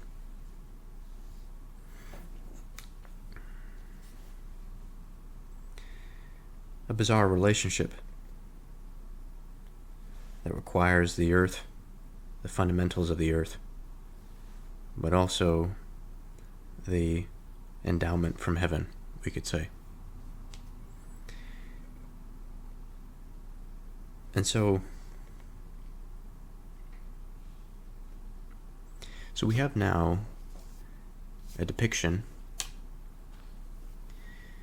that the soul is a brightly burning fire. That process itself has a level of intricacy and relatedness to its environment that allows it to be. That initial conception being so fundamental, the energy that begins that fire, that raises that heat. And in some sense, that energy is moving into the system to release more of its own kind, bizarrely. We have that energy that raises the temperature that then leads to some reaction, the fire beginning, breaking those bonds, breaking of the bonds releases more of that energy is heat, is light. The thing which I'm latching onto is this symbolic representation for being. And so it seems that the energy from without is related to that energy within. Exactly what its relationship is, I suppose, is the next step in this equation. So we should ask, well, what is this relationship between the energy that began the fire and the energy that sustains it from within? And I don't think that there is a fundamental difference. I think it's the same in kind. What we are concerned with as human beings, I think, perhaps as religious individuals, is we are concerned with the purposefulness of that energy, both from the outset, from the external energy, then into the system, into our own souls, to release that heat, that life, that consciousness.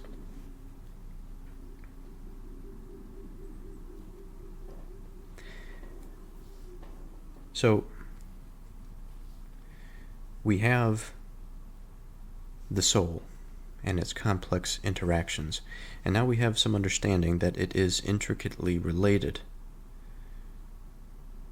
Its fundamental characteristic, the bonds that make it up,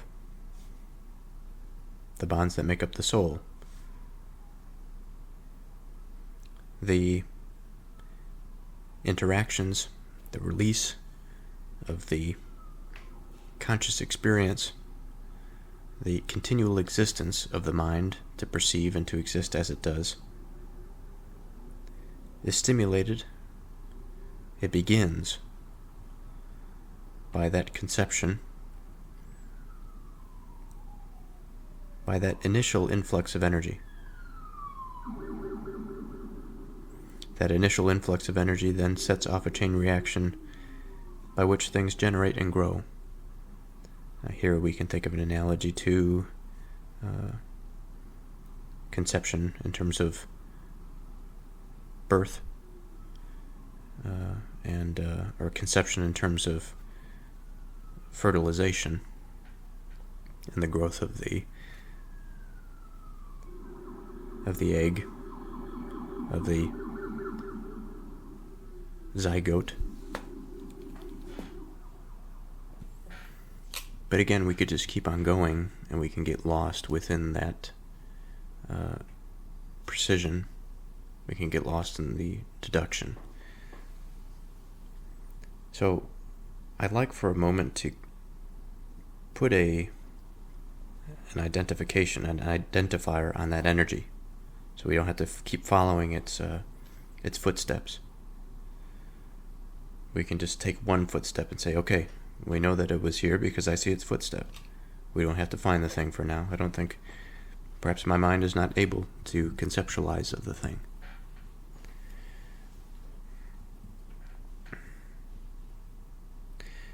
So, now we have that relatedness between the energy and the soul. Now within the soul is this bundle of material, that has been able to organize itself in such a way that it has stored the potential of that identity, which we will call the Lord. We will call it God for now.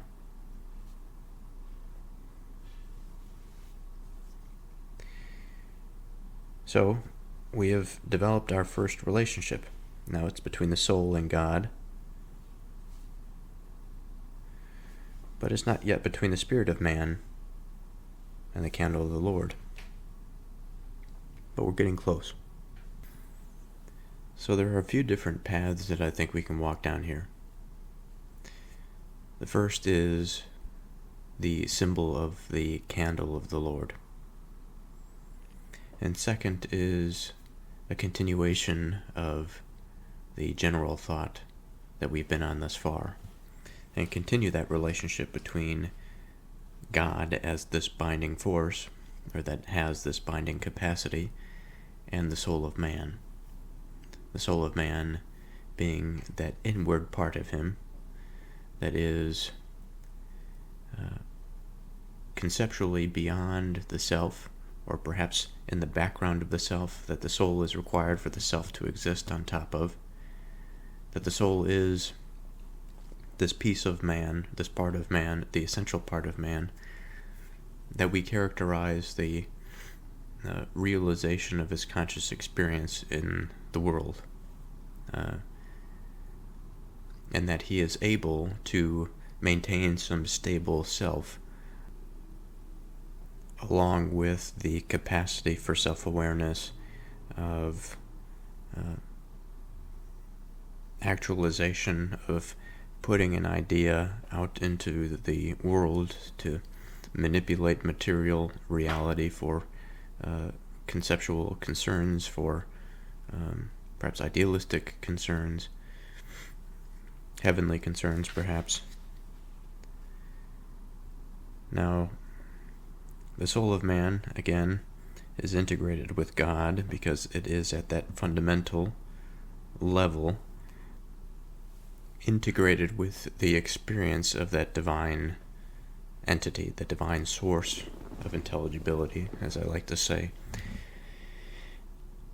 And so, and because that man is of God, essentially, not that man is God necessarily. Man has his own will at the level of his own existence. God being a being that exists on a much higher level of conscious experience.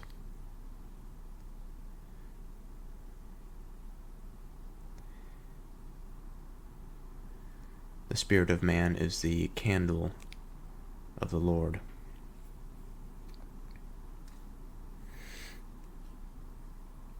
The spirit we have discussed is this thing that is of the soul. The soul necessarily is something that is very difficult to perceive in totality, and yet it gives off this smoke-like quality, as akin again to the bonfire, for which one is able to perceive at some distance, or without having to intimately understand one's personal experience. They can still understand their spirit.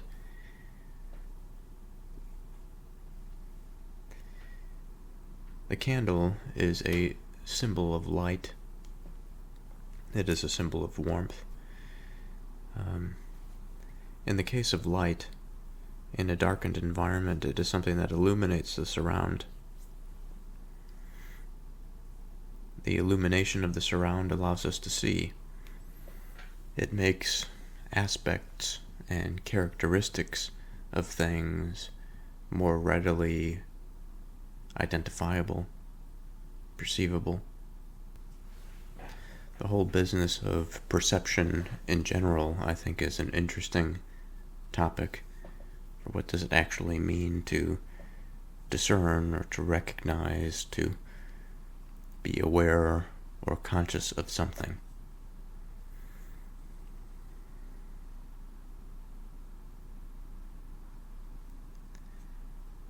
This spirit of man, as it is an extension of his soul, but also influenced by his mind. The mind, of course, is what we might consider at some level the soul, the mind being an interesting organ.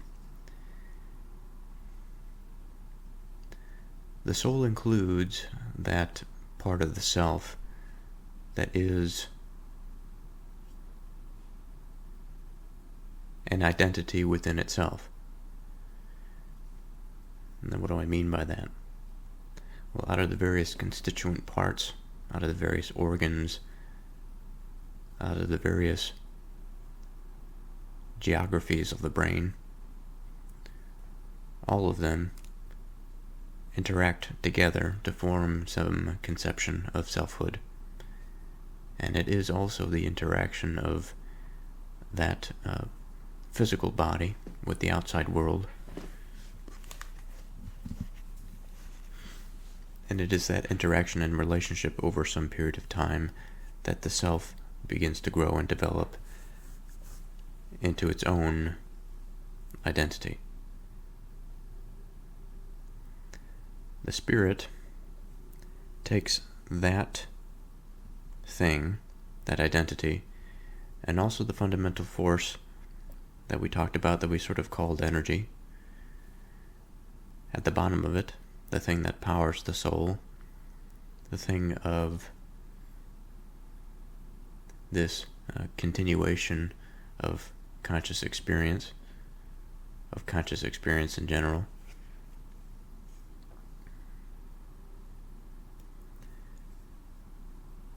That spirit, that cloud-like thing that I picture within my mind,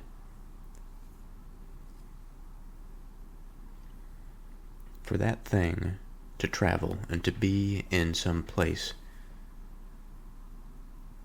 it almost is as if it is the conscious mind thinking thoughts. I had a thought a moment ago how difficult it is for the person to understand and grasp their own spirit, but at the same time it's almost as if every thought that one has, it is a sort of intimate interaction, bizarrely, between the soul, perhaps, and the self.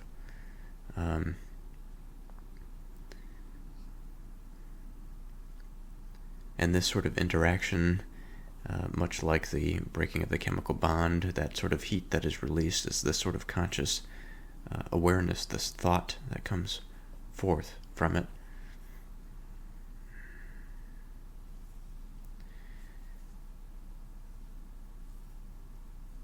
And so,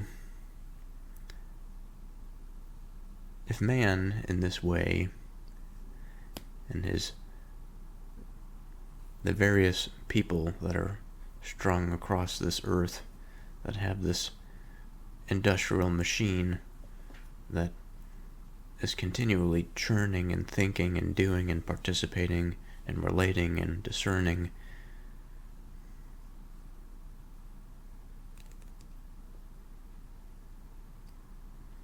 that is the candle of the Lord. That is the thing that illuminates the surrounding environment. And here it's somewhat difficult to understand, because man can experience that. He has that experience of understanding the analogy of luminosity, and yet he himself, his thoughts and his spirit, is the candle for that realm, for that conscious experience.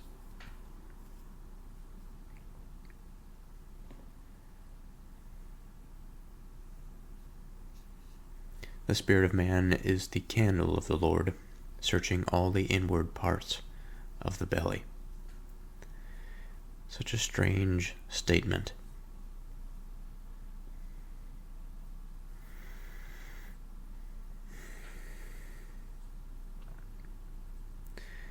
Now perhaps my conceptualization is not quite right in terms of the spirit of man, but I think that at the very least it has something that we can move forward on. The belly is an interesting symbol, for we could think of our own bellies as this place of digestion and breaking down food. It has some purpose. It's directed towards the eventual sustenance of man, even though it may not directly be the participant in the absorption of resources. It is a fundamental part. It is a fundamental piece of our survival. The belly is also a container. It is this thing that can be inflated or added to. It can expand and contract.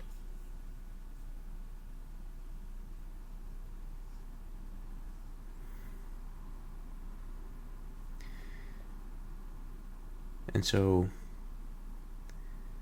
if the spirit of man, through his soul and by his experience, by his thoughts, is holding up this candle, and it is illuminating a certain environment, what environment can we say is akin to that of the belly? Can we say that it is internal, that he's holding up the candle within? I suppose we can say that, but then we have to ask ourselves, well, what is the spirit of man within that he holds up the candle of the Lord? We could say that he's within the Lord's world. He's within that force, that large being of awareness, a large being that has some degree of awareness, perhaps we could say.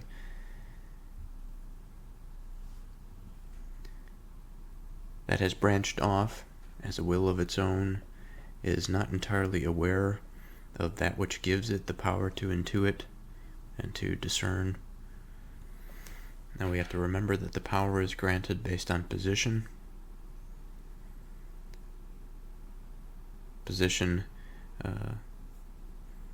can indicate authority relative to everything else that is related to it. We can ask the question, so if he's within this place, he's within this place of digestion, he's within this place of holding, within this container, what is he searching for?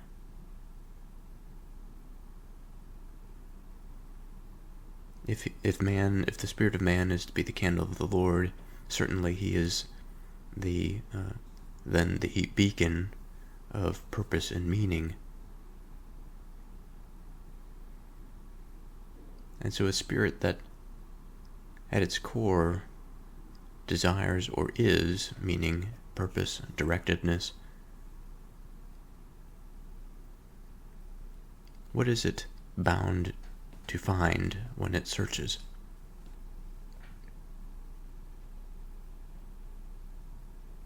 Surely that which is meaningful or directed and purposeful will find something that is also meaningful, purposeful, and directed. And if he is searching inward,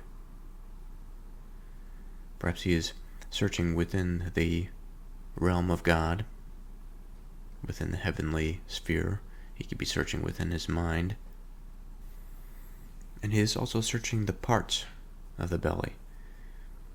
It's not as though his mind is large enough perhaps to experience the whole, and so he finds bits and pieces that are illuminated by this candle.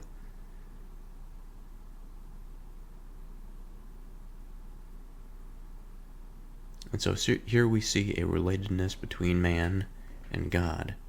Man has this unique opportunity, unique power because of his position. His position, where exactly is it? It's within the world. It is within that sphere of mind that he can conceptualize and create because or by virtue of his existence, his experience.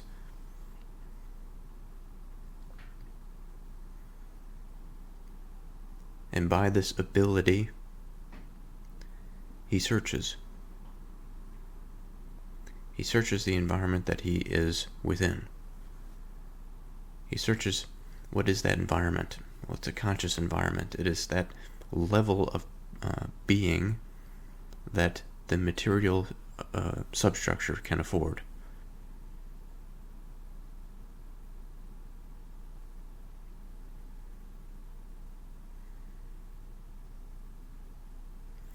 Now, this is a rather interesting verse, and I have to wonder if there's not more to it than that.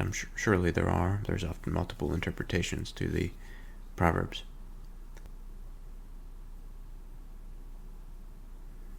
Mercy and truth preserve the king, and his throne is upheld by mercy. You know, there's something that I used to do in the Psalms. I used to take, when I was going through the Psalms and interpreting them, I used to take some time to reflect. And I think I used to do that more frequently And not to say that I don't do it now, but at least with respect to a particular feeling, the feeling that I had during the Psalms was unique. I was in a particular place in life. Not that my place has changed all that much, I suppose, but it was different then than it is now.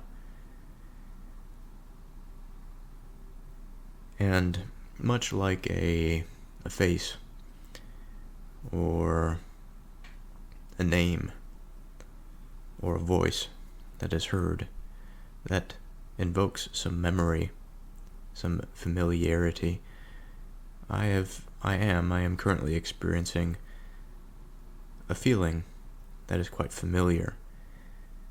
I'm not sure exactly how to describe it.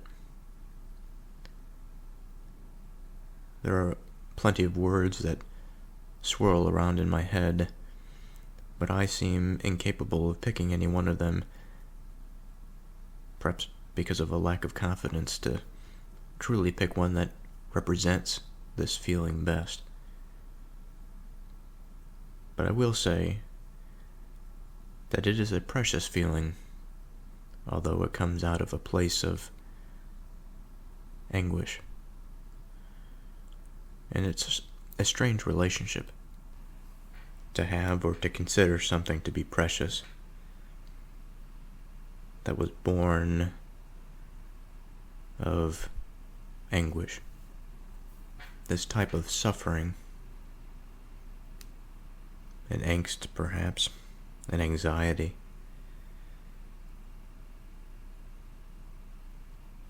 I think this has come from a failure. It has come from perhaps many failures.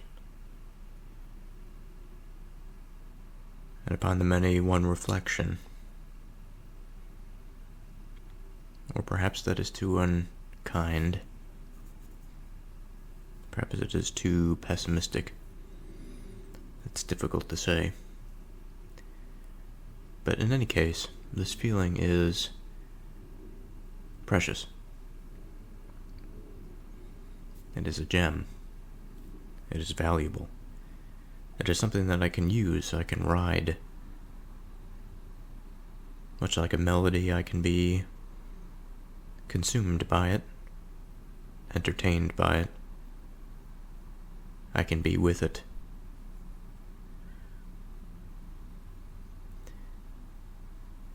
And so by the way of this feeling,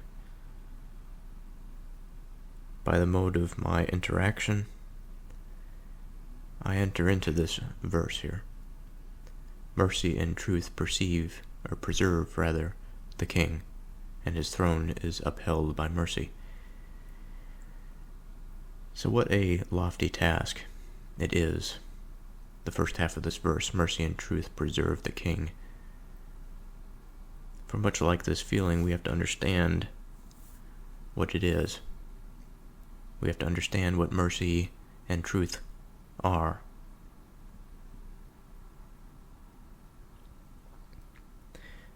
So in the first case,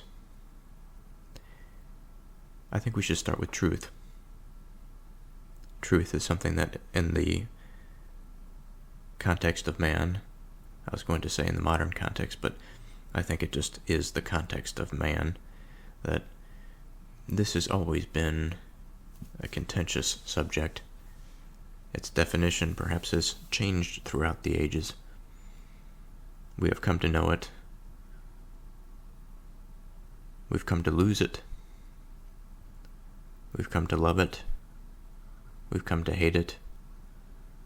We've come to use it for certain ends, to control, to tyrannize, to promote, and to love.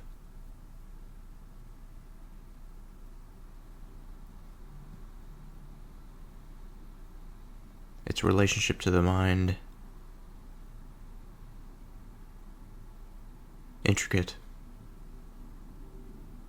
contextual,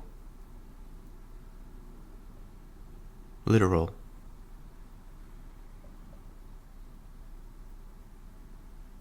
perceivable, no doubt. not lost in some relative sea. It is something that can be grasped, but perhaps not grasped in its totality, in its form, but rather an understanding of the way that it operates and the road that one comes to some understanding.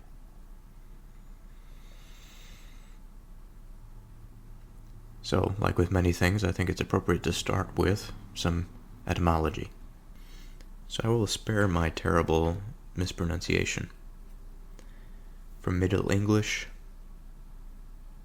it doesn't seem my source has any meaning to provide from the Middle English source. Proto-Germanic, the word meant promise, covenant, contract, and when I say the word, this is the primitive form of the word. It has no real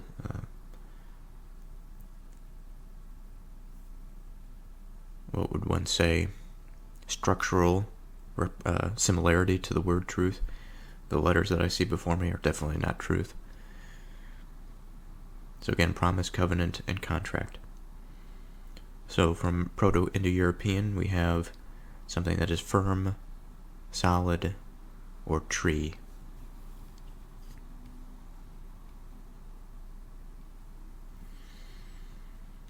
Now the ancient root, dru, emphasized concepts of stability and firmness, often associated with trees.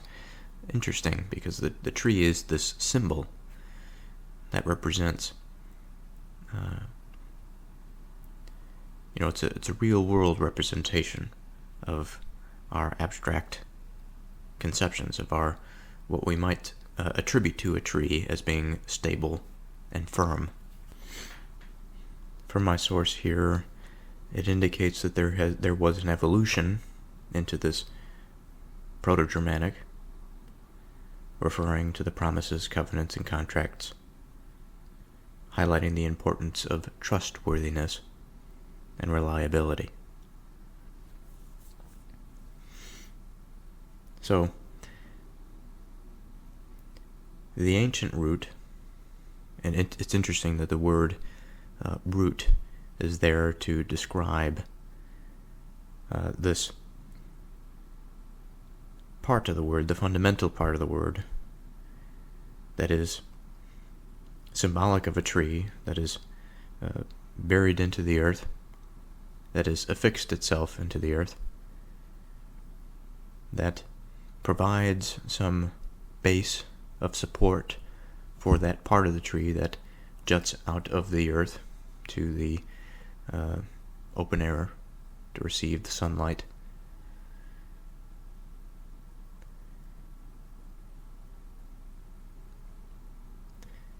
And it's ironic that the specific root that we are talking about is, it means stability, firmness, and of course that association with trees.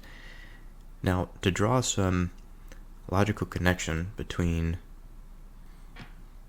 this and its evolution to the covenant, contract, trustworthiness, and reliability,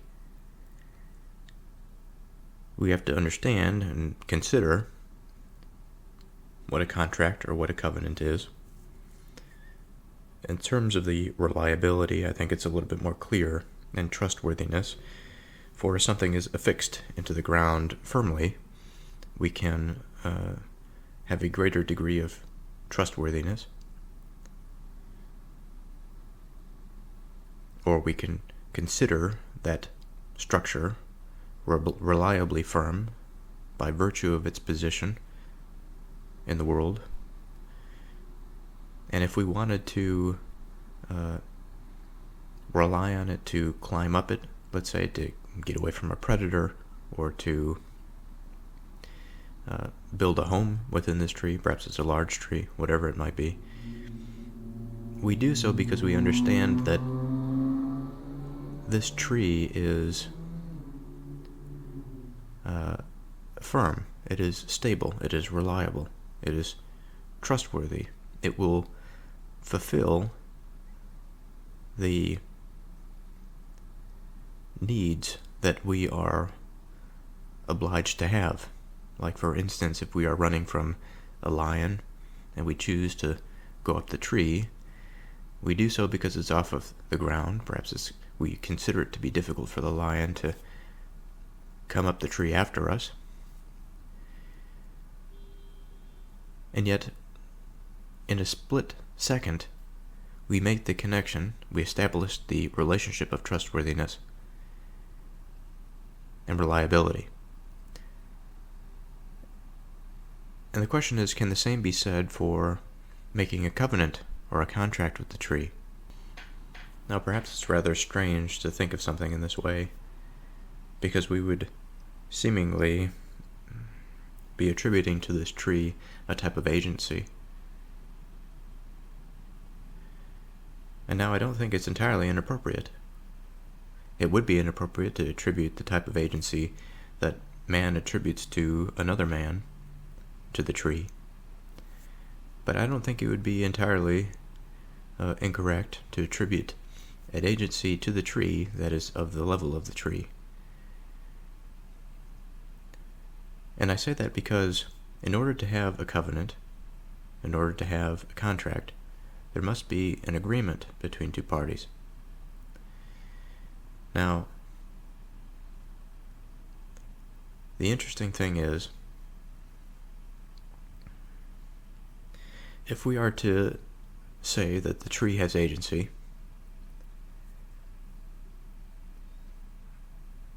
perhaps not in the same way that man does, but it has the ability to participate in the relationship such that it can be in agreement with a human being, then what might that contract or that covenant look like?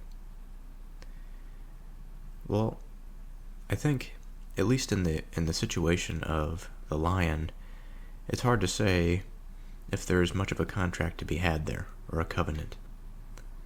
It seems more of the human being using the tree as a hedge or a type of insurance against future destruction, and that relationship is not so much covenantal as it is circumstantial. And the tree perhaps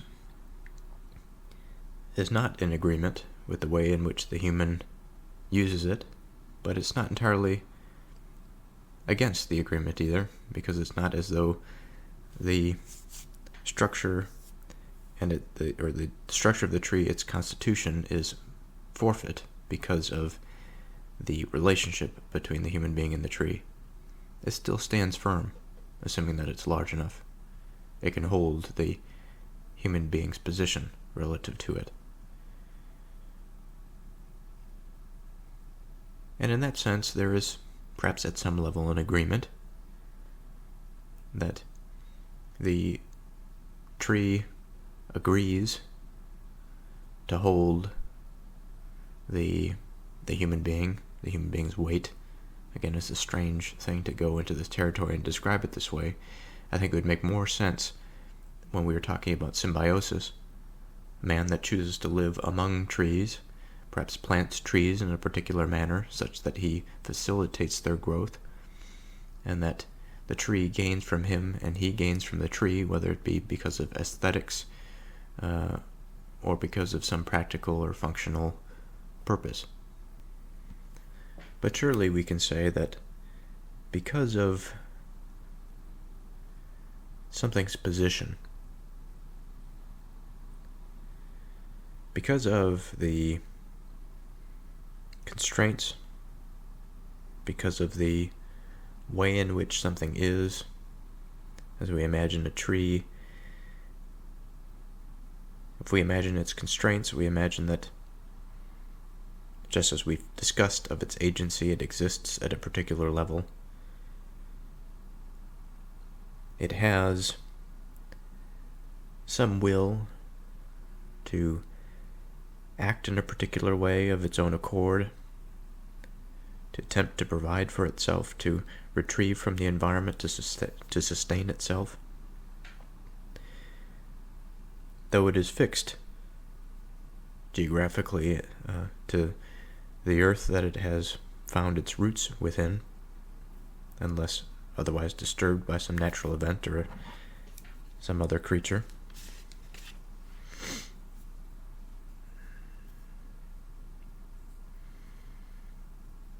It has, we could say, a covenant with the earth. By virtue of that position, and when I say position, I mean more than just its physical position, though that is part of it.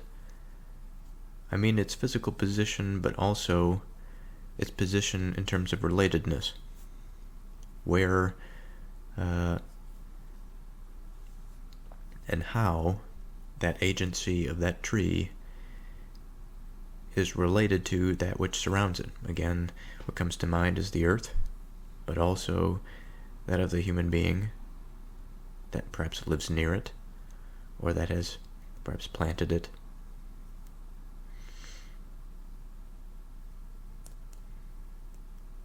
Now, from the human perspective, this covenant and agreement is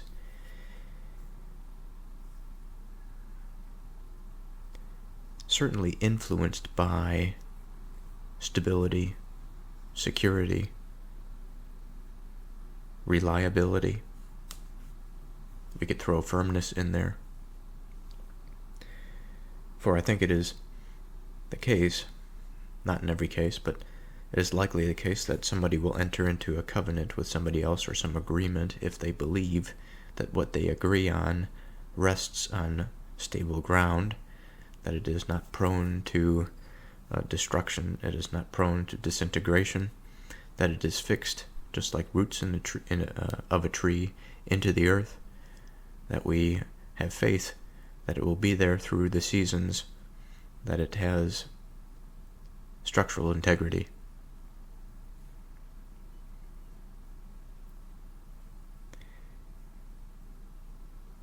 And so, keeping in mind that we are trying to determine what truth is, so far from this etymological exploration, we have, once again, an establishment of a relationship. The human being and his perspective is difficult to escape.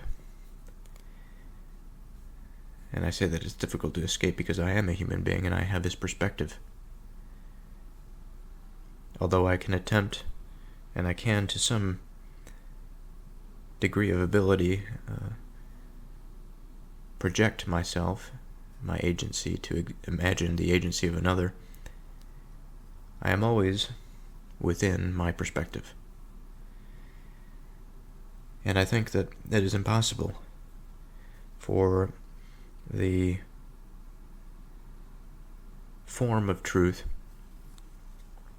or the covenant of truth, perhaps, is influenced by my perspective. And when I say perspective, I mean more than just my opinions. I mean that extends all the way down into the physical hardware. That I, being this particular type of agent and conscious being, have a particular type of relationship to that which is around me, to the world and the reality that I find myself in. And as such, my covenants, my agreements, my faiths will be, to a degree, colored by that experience and that perception, by that experience, if I just didn't just already say that. So, with that being said, and with the understanding that perhaps my relationship to truth is one of my own viewing, and to say something of what truth is not impossible. but not entirely knowable. And I wonder, even at that statement, because I've essentially just said that truth is not entirely knowable. But that's not to say that truth is not to be understood, nor to be had. Truth is to be revealed to us as it is, but also revealed to us as we are in relationship to it. Because, like I said, our perception is limited to our experience, which is to a degree limited by our hardware and the particular circumstances of our existence. Now, from Old English, it inherited a further meaning to encompass general truthfulness, veracity, and fidelity. So what does that mean, general truthfulness? I find myself often day to day wanting to use the word general, and I wonder if I don't. I wonder if I use it as a pacifier rather than using it actually as something that is meaningful and purposeful. And I wonder the same about what I read here, general truthfulness, rather than what? When I think general, I think broad rather than specific. I think global rather than local. But it's also not to say that there is no truth within the global. It's not to say that there is no truth within the pixelated. I think of one of those paintings, in particular, the painting A Sunday on the Ground. It was painted in 1884. When you zoom into that painting, there's a lot of different little pixels. But then when you zoom out far enough, you have some image, some understanding. And so it's a matter of perspective and also level in terms of the zoom. One is afforded a certain type of information when it's zoomed out far enough, and afforded another certain type of information when one is zoomed in closely. If one is zoomed in too closely without understanding or seeing the zoomed out view, they miss the zoomed out image and retain only the zoomed in element. If they only zoom in, or if they only zoom out without zooming in, then it's vice versa. They only see that aspect that is the whole rather than the element or the individual part that makes up that whole. And perhaps there's a degree of understanding in both. There's truthfulness in both.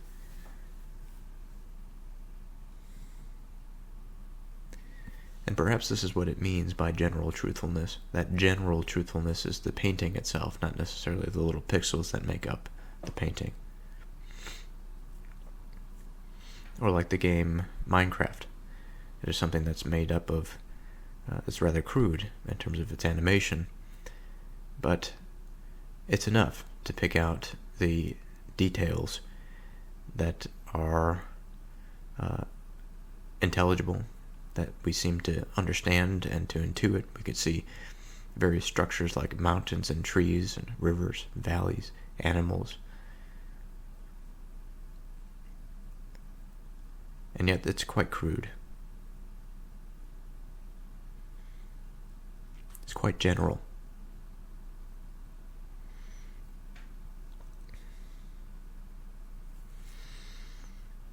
It's also not quite fair to use the word truthfulness in discussing the etymology and discussing the meaning of truth. But these other words, veracity and fidelity, are interesting. Veracity is a conformity to facts or accuracy.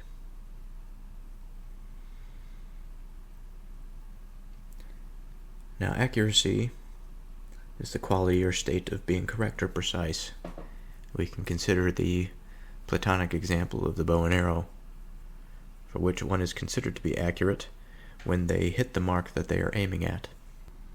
Now, fidelity is faithfulness to a person, to a cause, or to a belief, demonstrated by a continuing loyalty and support.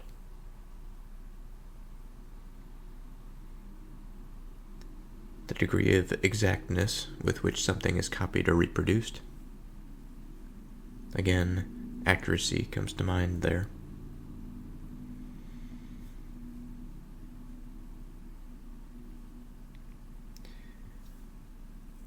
So again, this Old English, general truthfulness, veracity, and fidelity.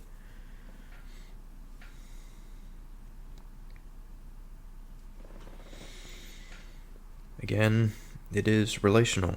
You can't have accuracy without the mark, without the aim, which is external to the subject that is actually doing the thing that is considering the target, considering precision.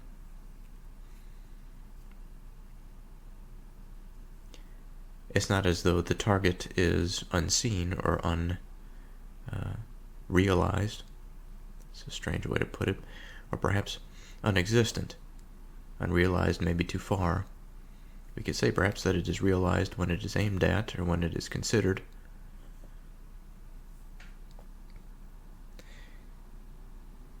This matter of fidelity, this trustworthiness, this loyalty by what means, obedience by what means.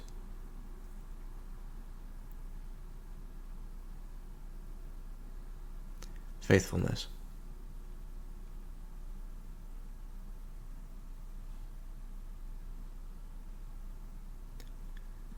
Remaining loyal and steadfast. Reliable. Steadfastness and loyalty. Two more interesting words. Loyal, giving or showing firm, constant support or allegiance to a person or institution. Similar words are true, of course. This firm, this word has come back again. We see structural,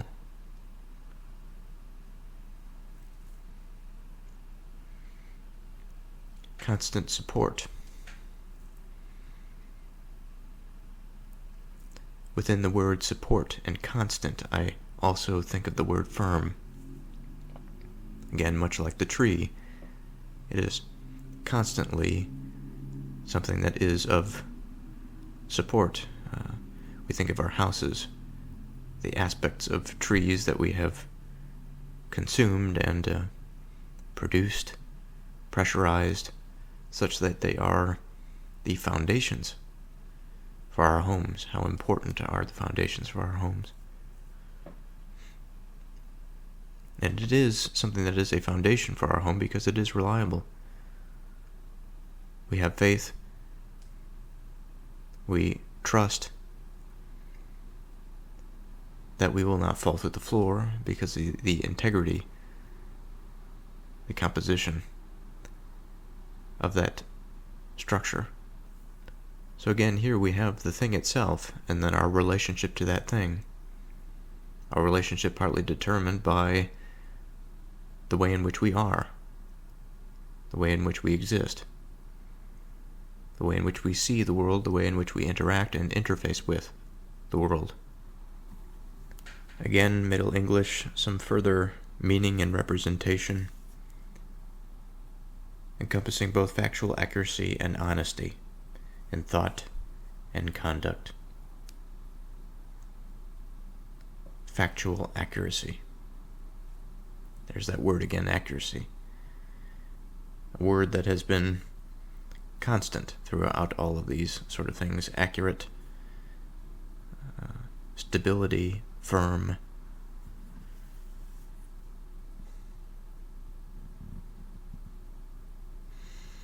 Part of truth involves our attention. My mind wants to instantly go to truth for us, as opposed to truth for what? For all? For that truth that is outside of our interaction with it because of our own limitations of experiencing it. Perhaps it could be seen in this way.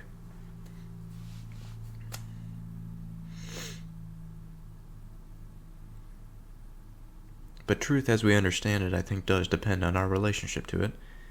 It does depend on the accuracy of our aim.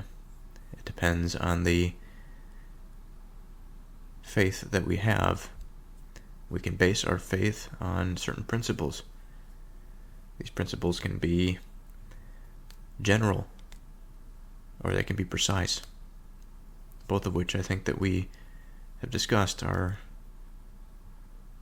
offer and afford different things, but both are important.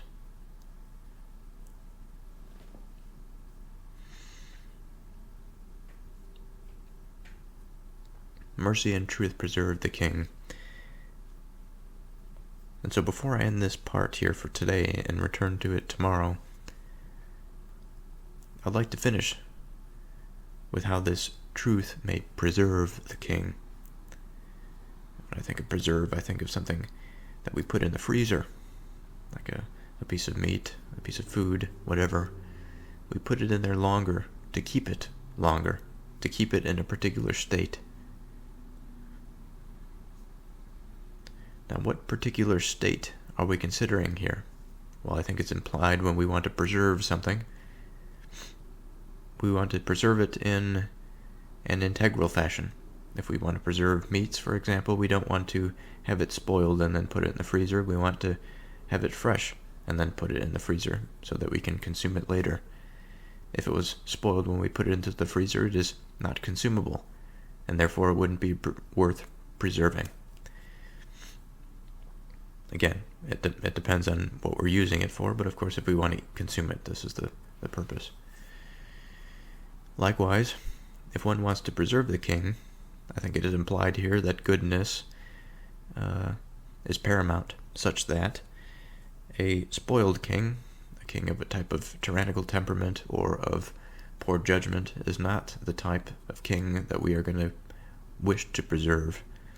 What we wish to preserve is that just king, the king that is preserved by mercy and truth. Mercy and truth are the things that indicate his composition, whereas perhaps the odor or the physical appearance of a piece of meat may indicate its worthiness of preservation. And so this mercy and truth are quite important to understanding the worth of an institution or of a position such as the kingship, which is quite lofty. And so if these qualities are to be akin to our sight and to our smell, they are something that to be exercised by the mind, we should take it of utmost importance. And so what can we say then, since we have examined truth? How is this thing that we now can see, at least to some degree, how does this indicate the desire to preserve a king? Or perhaps I should say, what are the qualities that truthfulness provides a position like the kingship such that it ought to be preserved? Well, let's take the words that we have seen often. Firm, stable, reliable, fidelity,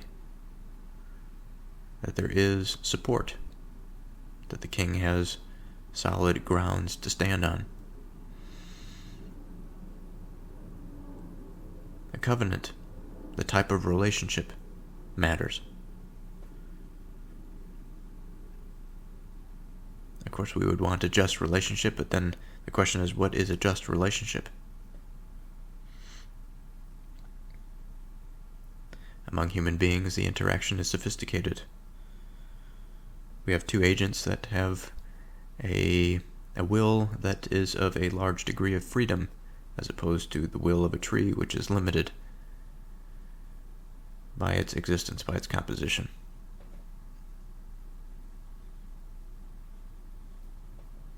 We want a king that is accurate, that is able to hit the mark. But it's more than just hitting the mark, because a king can aim at any old thing and be accurate and hit that mark, but it is not as though it is completely obvious that what the king chooses to aim at is for the good of the people.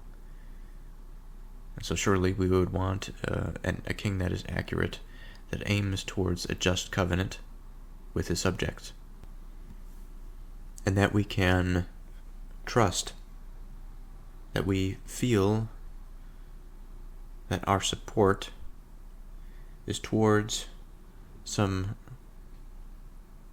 reliable source of the adherence to that covenant, to that just covenant, for the good of the people.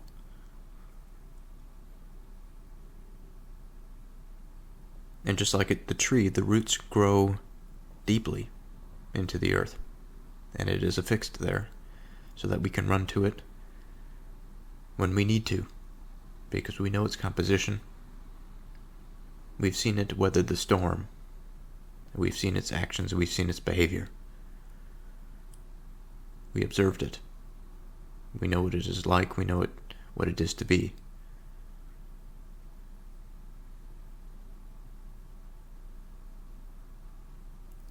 So we have here the qualities of truthfulness that we would want to see in a king, such that we would preserve him.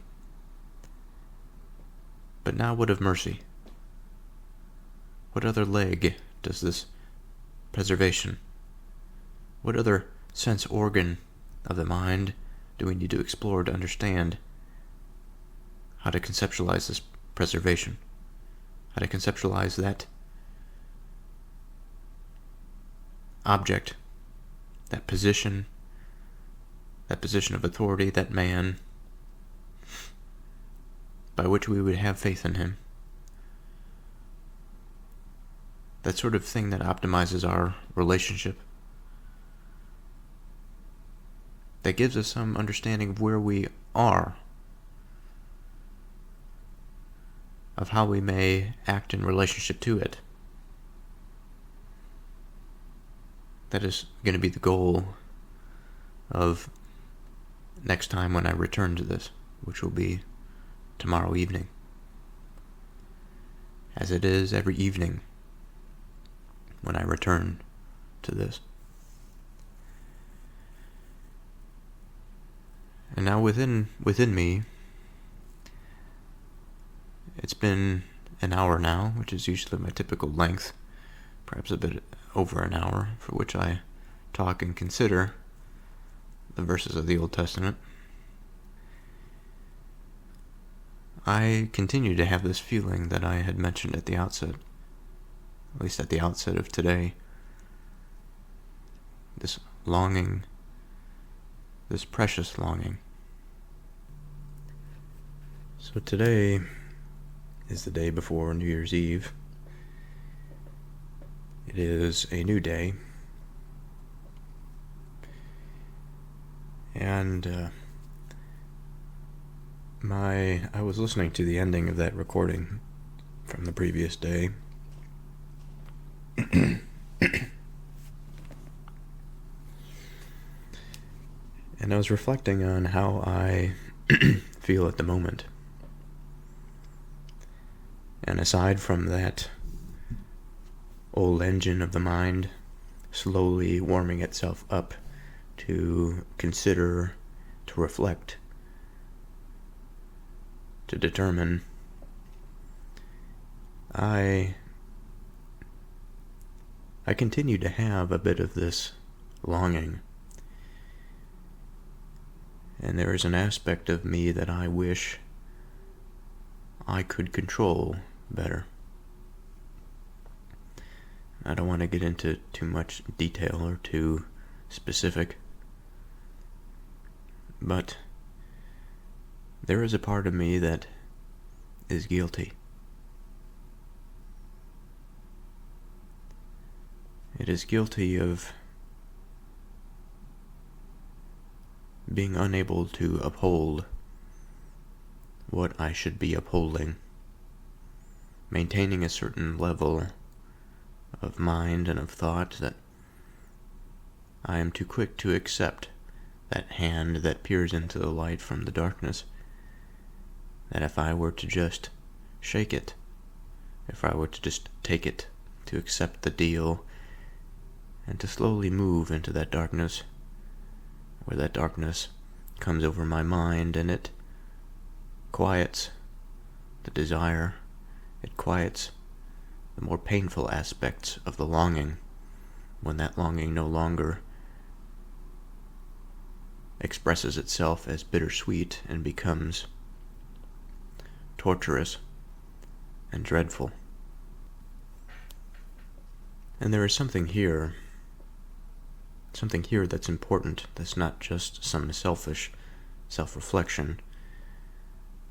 I think there is a good opportunity to insert and to examine mercy from this experience. What I have found often in my life, within my mind, is that these periods of inconsistency, of disruption, of taking that darkness and the subsequent journey outside of the darkness or away from the darkness to return to some place of understanding and stability, of awareness, of attentiveness. Not only is that journey somewhat pleasurable coming out of it, but I have found that diving into the Old Testament, the Proverbs, as I have been quite cathartic, quite healing. And every day that passes, as I go through these, the road outside or away from that darkness becomes a little bit more clearer. At this point, my weakness, my willingness to accept that hand, the darkened hand, is subsiding, I think, but perhaps not as much or as quickly as I would like it to.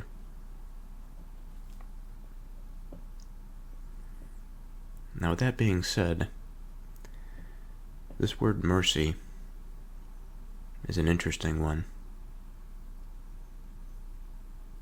For we have discussed how truth can preserve the king. In what way can mercy do the same? I'm reminded of that movie, Schindler's List, in which the main character, the businessman he is in charge of a Jewish labor camp, or I should say a business for which Jewish laborers that are detained by the state are released, I guess you can say, for their some working period for which they work for this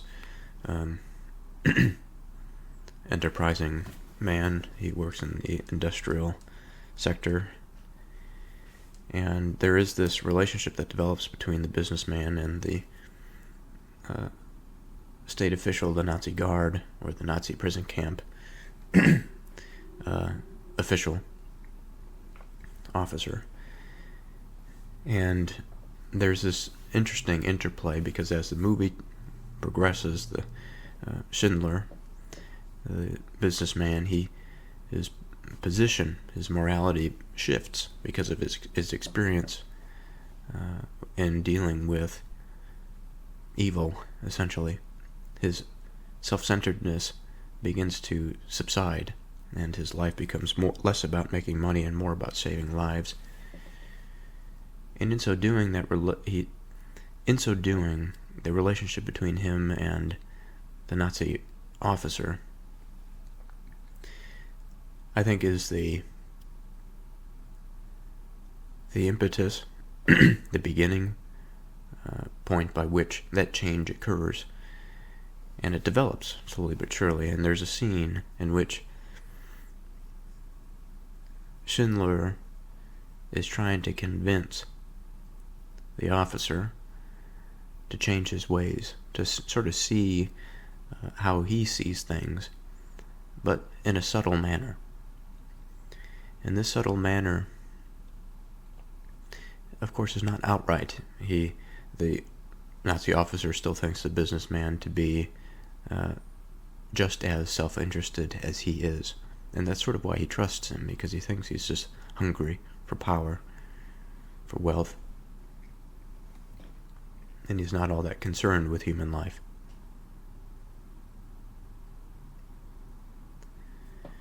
And he gets to the point where Schindler makes the point where he says that the power or the ability to pardon somebody is greater than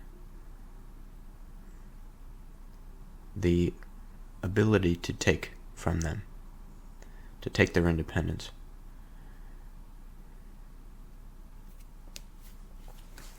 Now, in my mind, there's a bit of mercy in this monologue. He's trying to get at mercy. Now, when I had first saw the film, and every time I've watched it since, I really haven't had much satisfaction in that statement or the way that he went about trying to change this official. Of course, he has to try at such a superficial level, and it makes me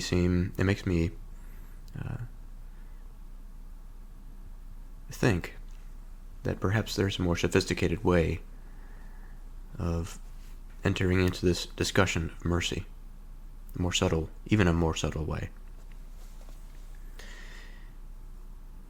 And there are many different things that I could say to comment about that scene, but we don't necessarily have to here.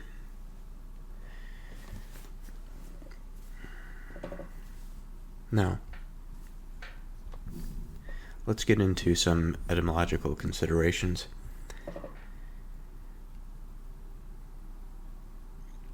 So from medieval Latin, we have this word mercy as it is developing, meaning price, paid, wages, reward, favor. In Latin, merx, M-E-R-X, meaning merchandise, goods, commodity. Proto-Indo-European, we have the prefix mer, meaning to think, remember, or to consider.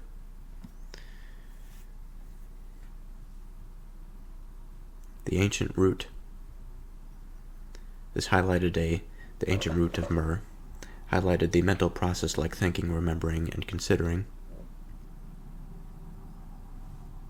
Okay, this M-E-R-X in Latin, signifying this tangibleness, tangible goods, commodities. Medieval Latin, again, encompasses things that are broader than commodities, rewards, wages, favors.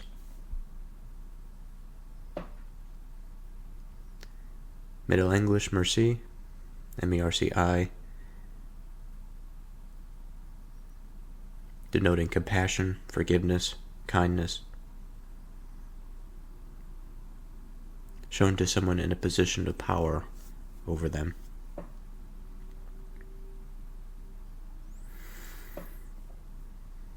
I think it's typically expressed as somebody that has power over another, that is showing mercy upon somebody beneath them.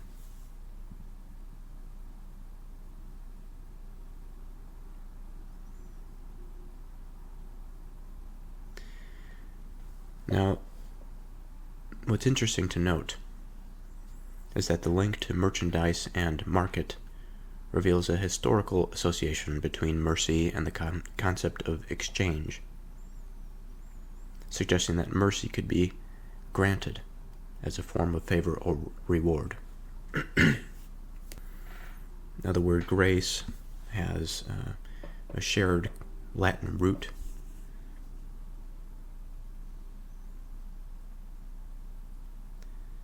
Again, bringing up ideas of compassion, favor, divine benevolence. Similar words: leniency, clemency, compassion, grace, pity, charity.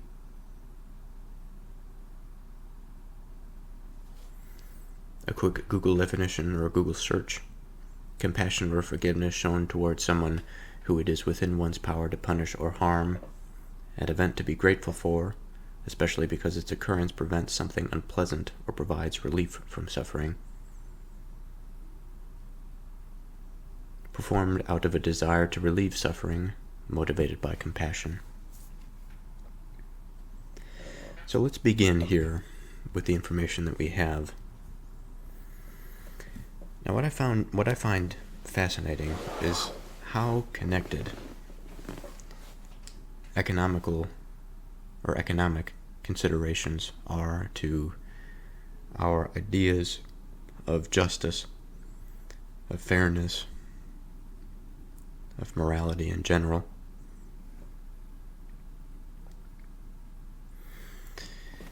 And I think that it's quite obvious why, because it is one of the common modes of interaction between people. And if people are to interact with one another, they are to form some relationship, not just in terms of power, but in terms of their own wills, in terms of many things. And the economic relationship is but one of many. But from that aspect, it's interesting to consider how much we have learned from exchange and relationality because of that just one aspect. So at the outset here, I'd like to draw some greater connection between the ancient root and the meaning, thinking, remembering, and considering, and the commodity, tangible goods.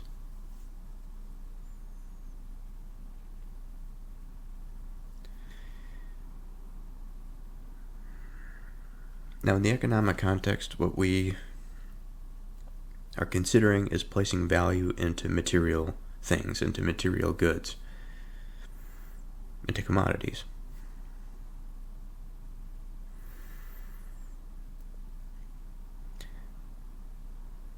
Now, at the outset, it may not be completely apparent how there is a connection between thinking, remembering, or considering commodities to that of forgiveness and compassion, all these more sophisticated virtues. But I think if we reflect on the very process by which we attribute value to something, regardless of whether or not it's a commodity or a human being or a relationship to a human being, I think the mind and that process through which it must go through is somewhat similar, and I'd like to reflect on that a little bit. So attributing value to something, or to have previously attributed value to something and then to subsequently remember it.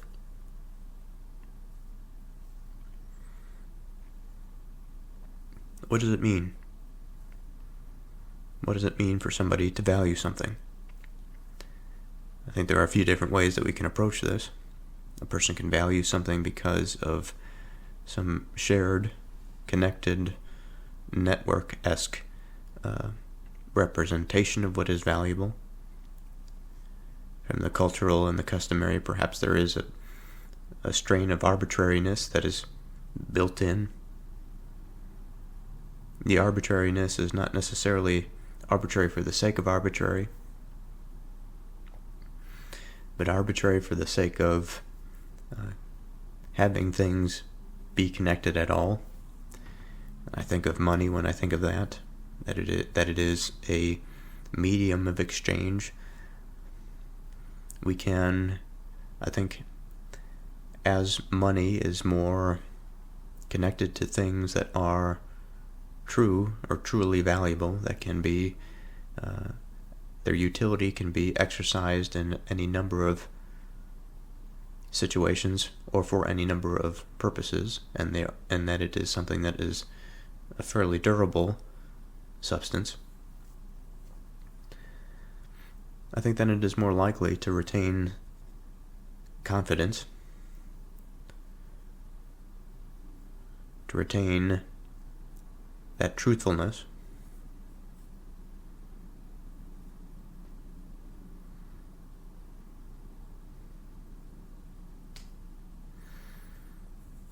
I think that when we think about something and consider something,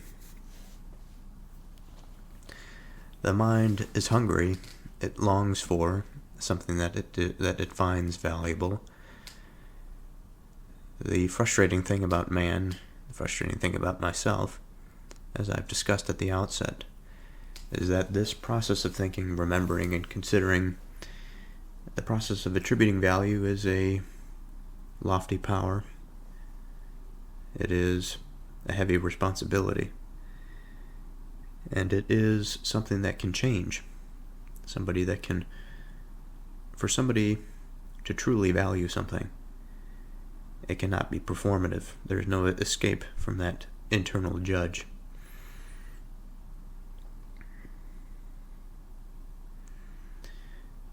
And yet that value, that valuing, again, is something that can be changed, it can be altered. The heart has an interesting way about it. It's interesting in the sense that it can be pliable, it is plastic. And one has to ask themselves in that context, well, because of all of this variability, because the heart may be truly believing in something to be valuable on one hand, and then there's somebody else on the other hand that believes that something else is valuable that might be entirely contrary to the first. And what could we say of those cases? What could we say of right and wrong in those cases? It's difficult to say, but the primary foundation upon which we stand is the realization that there is a right way, that something can be right at all. Surprise, today is a new day, another strange cut in the audio. But I mention that because it's going to be a bit difficult to pick up where I left off, sort of again in the middle of a thought. So I'm going to begin again by just reiterating the verse. Mercy and truth preserve the king, and his throne is upheld by mercy. Now, from what I remember, I have been discussing mercy, and this has gotten into a discussion of thinking, remembering, considering, and by extension, we have been discussing value and how this value is found within the mind, how it is considered, the variability between individuals at what is considered to be valuable, the reflection that the mind is this perceptual machine that attempts to interface with reality to give the thing that we might call the self some accurate understanding of the reality that it articulates with. So, thus far, I think I've sort of scratched the surface of mercy. Now, unfortunately, going and diving back into that discussion earlier about that second word, truth, is a bit beyond what I can remember. But surely there are elements there that will be brought back into the discussion of mercy. And I think that part of what I have described and explained is a reiteration to some degree of what has already been discussed about the matter of truth. And that is that because of man's fragility, perhaps his level of existence, his level of conscious thought, that he is limited to a certain level of perception. That certain level of perception bars him from the totality of all synthesis, or the synthesis of the totality of all information. Moreover, from that, of the limited information that he is able to perceive, there is only a set bandwidth, a set of constraints that are in place, such that he is able to actually pay attention to something. And that something is salient to him, it stands out to him, it is something that is immediately valuable to him. There is, in that discussion, an interesting conversation about value and immediacy versus maybe something we can consider prudence, more long-term value, and how all of this is integrated into the mind as it has grown through the years, through the millennia. And so there's a level of sophistication, I think, that the mind is capable of that is beyond just the base level of immediacy within the narrow confines of his freedom of action. I think the software, whether it be the philosophical or religious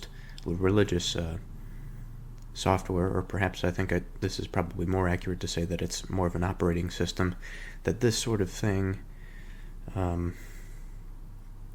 is for him his way to expand the degrees of freedom. We all understand that man's will is constrained by his level of existence, as I've just described, whether that be physical or perceptual in the realm of mind. He is able to transcend and to perfect as much as he can, and as he does so from his base situation, his base circumstance, which might be without shelter in some cave in Africa, that sort of base level of existence, the caveman stage of man. As he moves out and away from that, both physically and conceptually, spiritually, I think, again, he is afforded a new type of Overton window, that window that is not of acceptable political discourse, but of acceptable being, given the place that he is.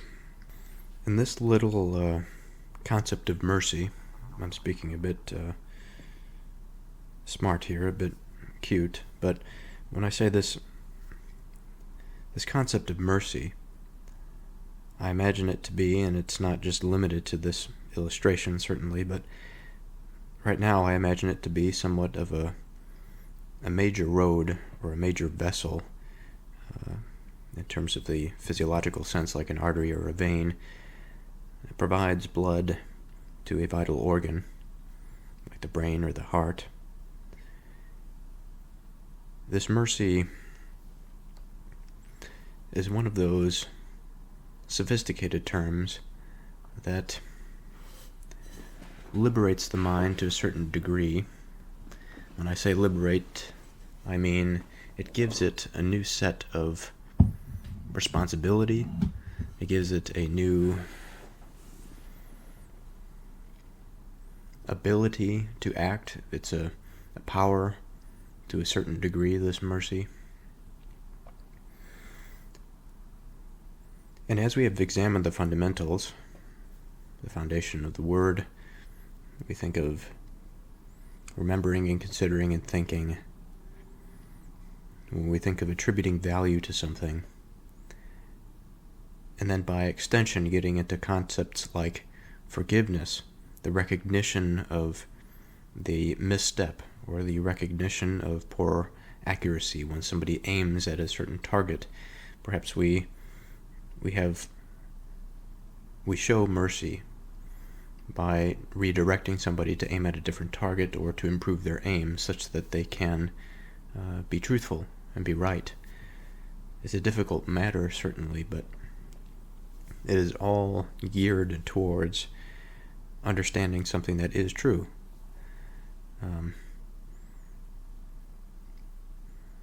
And it's a difficult matter when we incorporate the desires and the longing of the heart, as I think I've already stated. So, this road, this infrastructure, this vital piece by which information flows, if it is obstructed, if there's an accident on this highway and the highway is blocked off, what perhaps do we lose? What is then required of us in order to get around that, to go and to get to the destination that we desire? For in this analogy, it is not necessarily that we desire mercy. We desire the road that is mercy. But we exercise mercy in order to find ourselves at a particular position, a particular place. The highway is not a destination for most people. Most people don't just get on the highway, stop in the middle of it, and get out and have lunch or dinner. That doesn't really make sense. We use the highway as a way to get to, as a way that affords us. It's a mode of transmission, or in the sense of a vessel, an artery. It is something that carries the vital nutrients that is required for the system itself to propagate, to exist. So if we considered this highway of mercy as a matter of as a matter that is at least somewhat related to existence, I think it's probably important to consider it. So therein lies the question again. Since we take the road of mercy, what is the destination? Are there multiple destinations, perhaps? How does the road of mercy influence our destination, regardless of where it might be? I think often mercy is seen as something that is from one person to another, but this can also, I think, be exercised from within oneself to oneself, as one is related to oneself, as strange as that might sound. I know that I, and certainly there are many out there that have had the experience of being too hard on oneself. Hard to such a degree, hard perhaps in terms of judgment, and the guilt that is associated with that judgment, to such a degree that it leads to a type of imprisonment, an imprisonment of stagnation, in which that shame can be so bizarrely crippling that it can fall into itself and create a positive feedback loop that almost like a propagating inflammatory cycle. Once the inflammatory cycle is started, it's surely something that brings nutrients and it has this healing capacity to the damaged tissue. But an inflammatory cycle that continues can have the exact opposite effect. It can weaken the tissue. It can have long-lasting fibrotic changes to any particular tissue, and it could disrupt the integrity and the structure, the stability of that thing. And much like this shame, although it is important to have, if it is not taken up, if it is not, perhaps I should say, it takes a good mind, I think, to recognize something that they had done wrong and to feel that anxiety and shame because of it. And perhaps, by extension, if it's not too much to say, I think it is also a good thing for a mind to have a lot of it. But it is not a good thing if a mind falls prey to it, that one's sense of justice has become one's sense of what I've been calling auto-actualization or self-divinity, such that they can put themselves in a prison by trying to block out that sense of shame by drugs or alcohol or illicit behavior, perhaps. And now I say this because mercy comes in here eventually. And there's something that I said at the outset for which my mind is trying to grasp onto because it was important, is trying to remember it. I think of Plato here when he uses the image of a ball of wax, and the greater time that one spends with this ball of wax, the more detailed that one can carve into it. Of course, the greater the representation of that ball of wax and the thing that somebody had desired to carve into that ball of wax to begin with. And that's sort of illustrative of memory. And so I think of that when I'm trying to go back and to find that piece of wax that perhaps I didn't spend enough time carving so I could remember it. But it had to do with the reflection on the pre-civilizational man and the way in which his mind must have been structured prior to all of this modern society and civilization and law and such distribution of labor and this vast web, this interconnected web of humanity. And the reflection here is not all that sophisticated. It's just a basic reflection that although mercy as a concept certainly existed back then, it could be exercised in any number of ways, I think in some sense within that landscape, the landscape of mind, there is always great potential.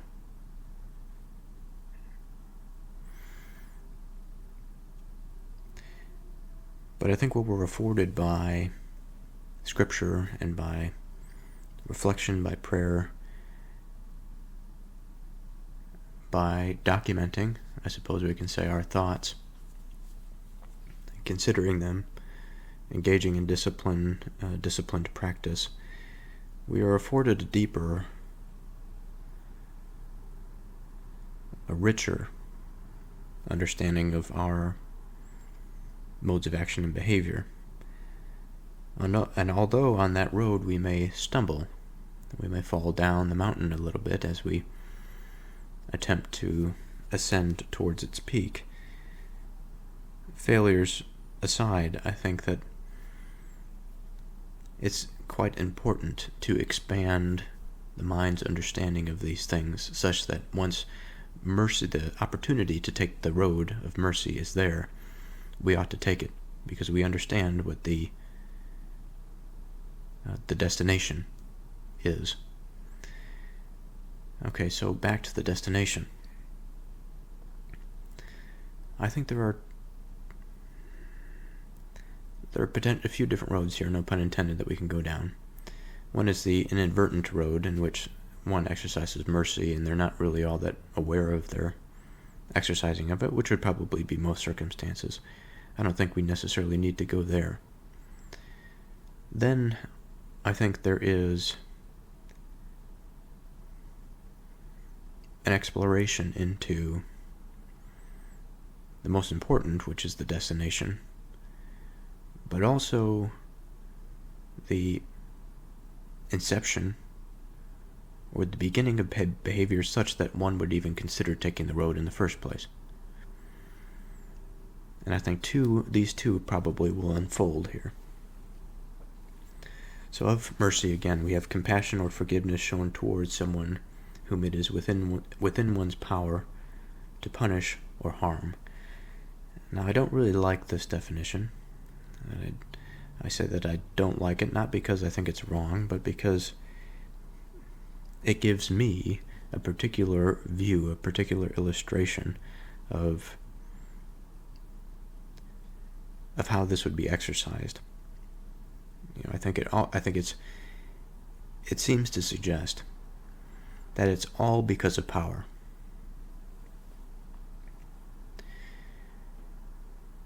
And it's difficult for me to suggest or to say that it's not all because of power, that this mercy can be exercised.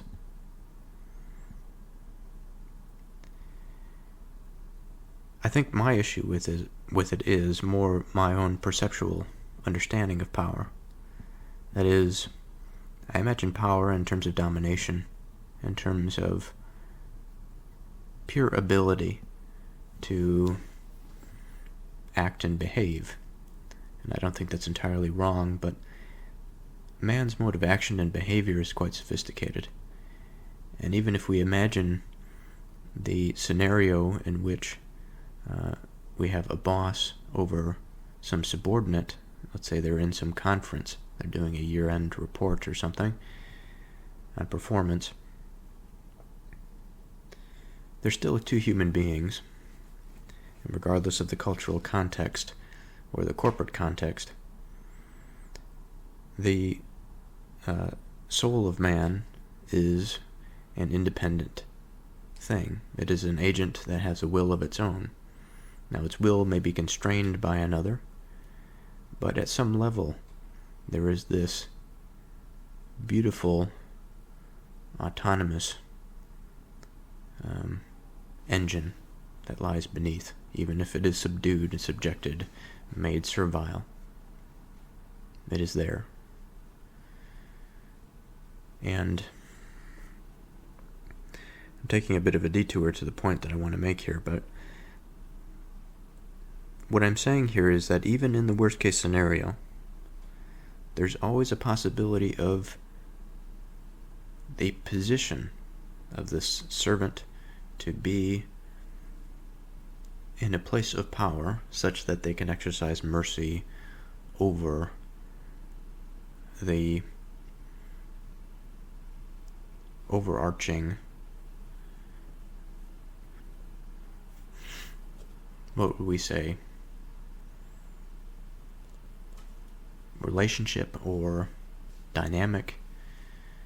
Again, I'm considering this corporate structure of boss and then subordinate. Okay, so in the case of the subordinate or even the slave, how is it possible, given his limitations, and perhaps I shouldn't start there, that's unfair, but I feel like, at least in my mind, if I can explain the most difficult scenario, then the scenario in which we find ourselves now as relatively free people, the interaction among a relatively free people is much simpler of an argument than one that is beneath the thumb of some tyranny.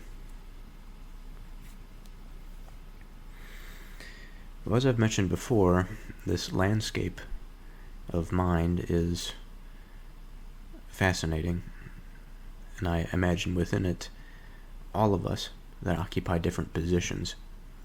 Now, based on our position, we may exercise certain modes of behavior or action. Our will is afforded a greater degree of freedom given our position, and we can consider within that scope that could be a type of power because it is our ability to act.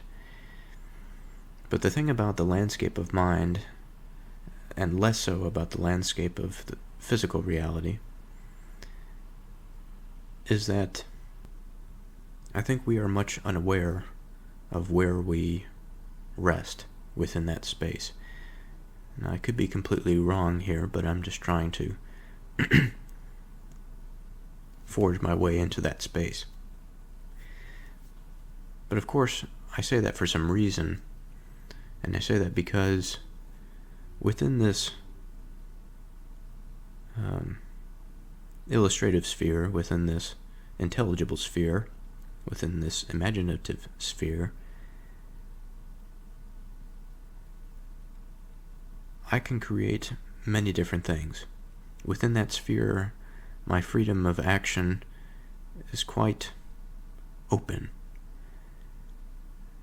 Now, of course, if I were to leave here, leave my desk and go out into the kitchen and discuss something with somebody that is within this place with me,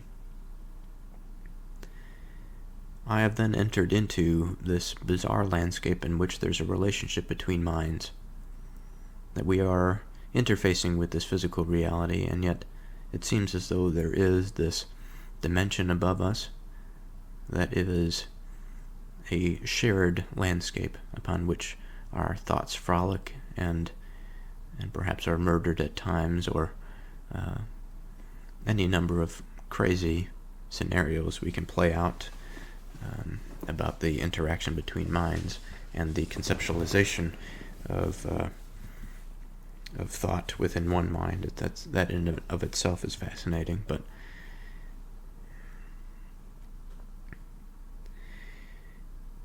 back to the one-on-one relationship.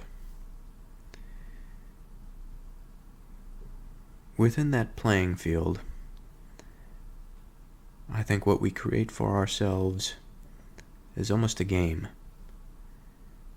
Now, it's not a game in the sense of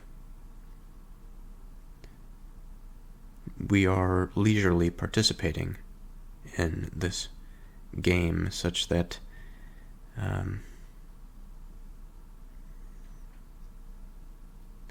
there's a winner or a loser, or that we are participating in it for some pleasure. So game may not be the right way to describe this, but is what I'll use for now, because insofar as I want to use the word, I want to use it because it is representative, that it has some rules to it, that although at some level we may find ourselves of the opinion that man is equal, that men are equal among one another in terms of their value, their worth. And that extends, I think, into that landscape. Now, in terms of true belief, it may be showed by action or by words, and it may be beyond the conception of one that propagates a particular thought or idea, on how this might play out long term, how it might affect the view of the broader cultural principles that I've just stated, or the general cultural principles that many of us would, at least in word, agree with.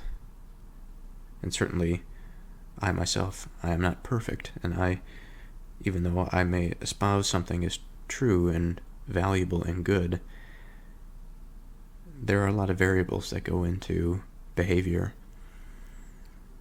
And as though I may try, successfully or unsuccessfully, to instill certain principles deep within my heart, I will make mistakes. There are too many things to pay attention to at times to truly be righteous. Now, of course, I don't mean that as a justification not to be, or not to at least attempt to be. But anyway, so we're in this sphere, we're in this dialogue between somebody else. And we have some understanding of justice. Within that understanding of justice, there is truthfulness.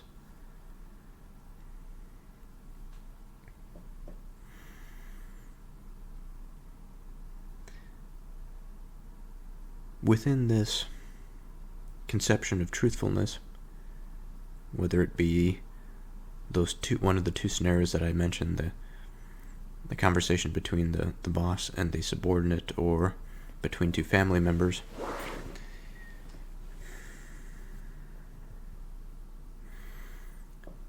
I think regardless of, I have to be careful here, but with consideration of the rules that are in place because of the culture, and with consideration of the rules that are established based on the immediacy of the situation, such as the context or the what is immediately clear, like in the case of the corporate environment where the boss and the subordinate, they immediately have that relationship in that sphere. It is not as though the subordinate is slowly coming to the realization that they are equal under the law, and perhaps that limits their boss's behavior towards them, which perhaps it does, and I think to some degree we all have some understanding of the limitations of a superior over the subordinate. But as we realize, as we reflect in each one of our interpersonal relationships or communications or dialogues, I imagine myself in the future, as I've never done this, to imagine a landscape and to try and see my best the game that is laid out before me. Now, by the game, we can think in the 2D sense, like a board game, in which there are things on the board, there are places in which the pieces can move, but also we can think about a more of a three-dimensional game, a video game, perhaps, in which you have more of a sophisticated three-dimensional world with simulated physics and all of this sort of thing. There are many limitations within that world. Some video games are more fantastical than others. They have interesting rules, interesting things that you can and can't do. But all the same, this sort of serves to get some landscape, or get some imaginative juices flowing. The third illustration that I like to bring up is always the natural landscape. Any beautiful natural landscape, I like to think of plains and rolling hills or the mountains. And even among the natural landscape, we see various terrains, some of which we may desire to traverse, some may be inhospitable to us and we would rather stay away from.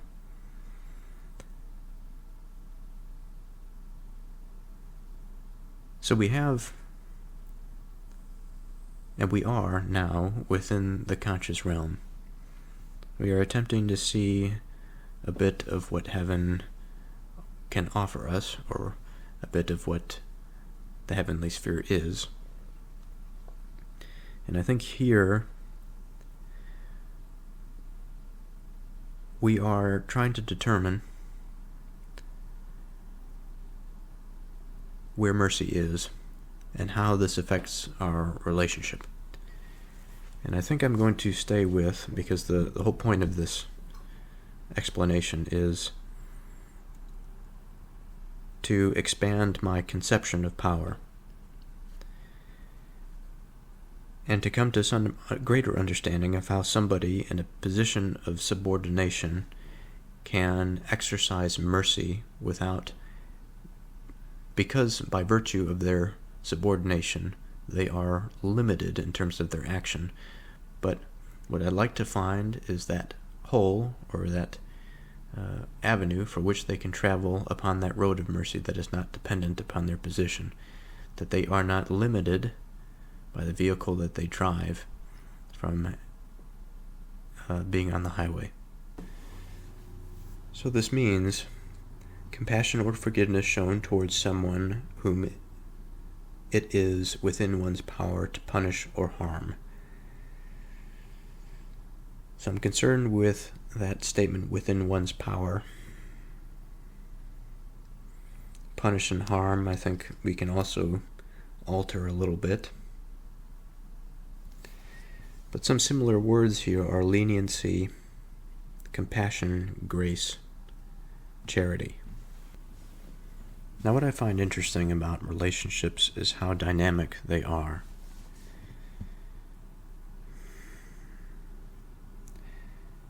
For us to understand and to believe that something is right or truthful, I think it implies a standard that it's outside of the self of either party. And so there's sort of a third party of truthfulness that supersedes any interaction that we undertake. And it is by the spirit of that thing that I think that we can find the road to mercy. So there's the sort of beginning. There is that mode of action towards mercy. That because we are interested in what is true, we are also interested in the various avenues that the truth affords us, one of which is mercy. And I think depending on the context, depending on how the exchange goes, mercy may pop up as the road that we have to travel down. So, okay, I'm discussing with a family member in the kitchen. Right now it's dark outside. Perhaps there is a small lamp that's illuminating the living room or whatever, just to give a general understanding of the environment. And so already it's a sort of a solemn environment to enter into. And perhaps this conversation is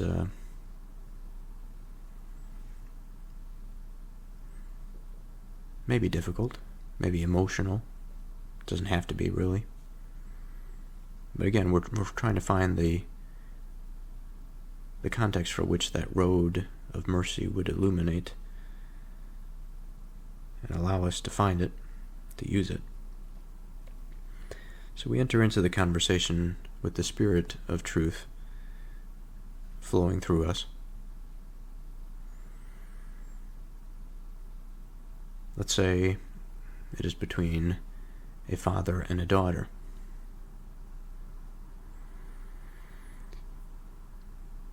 And I may say,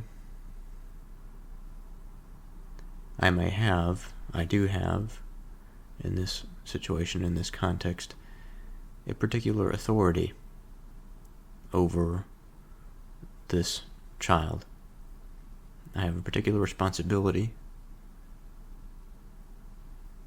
a particular position relative to this being that I exercise and I hold firm the limitation of their sort of the window to the soul. That's not the right way to put it, I don't think. I hold their freedom of action, I'll just say that, the degree to which they can act. And much of that has to do with love. Much of that has to do with discretion. Of course, within that there can be some tyranny and falsehood, but we don't need to go there. What I would like to just establish is the nature of the relationship. Now, perhaps I have made a mistake. It doesn't matter what the mistake is, really, but I've made a mistake. And perhaps I'm unaware of it. Perhaps I'm rather indignant, contrary to how I should truly feel. Quite a difficult situation for the child to be in, let alone to exercise mercy in such a situation. It would require a profound sense of spirit, of being, of connectedness to that truthfulness, that divine logos. But nonetheless, it is there to be had. I think this is where the road is offered. Even when the other party is not understanding of their mistake. I think the part of taking the road is to move through all those intricate details, all those details that would wish to prevent us from exercising compassion. Moreover, from exercising just compassion. Because certainly the child can exercise compassion for my feelings, but my feelings are unjust. There's something that I don't understand that I have done to the child that is more than what should have been done. And then the truthfulness of the matter, a transgression has been committed. And for such a transgression, I am perhaps in need of guidance first and foremost.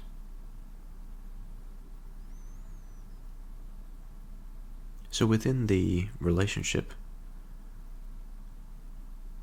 I'm led down this road of mercy, perhaps. At least in this context. Let's say that the child is doing this. She's doing it for me. Perhaps out of love, perhaps she doesn't explicitly understand what she's doing. But we are traveling, we've gotten onto the highway of mercy. Now, one of the requirements for getting off of this highway is for both parties to understand that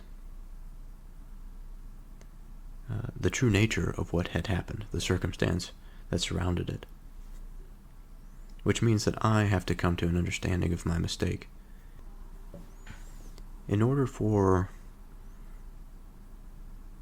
her to get around my blinder, to get beneath that thing and to pull it away, to allow me to see, there must be empathy, there must be compassion, there must be some understanding of what the feeling of indignation can be born of. Once you understand where it is born of, what it is born of, you can consider that thing within that conscious sphere. You can think of that connection. You can question it. Perhaps you can scrutinize it. More importantly, I think you can identify it for what it is, which I think has to do with, which is perhaps the nature of understanding. It's the identification of the truthfulness of something. And indignation and anger are often things that I think are these seeds that are born of what might we say? An unfertile soil, or that's not quite right. It's born of misunderstanding, a misconception, which seems strange. How can something even survive within that landscape? How can untruth or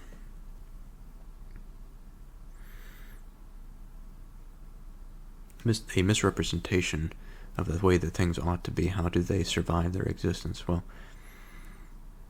there is no shortage of delusion in the mind of man, and I think that this is where we start from, that fallen nature.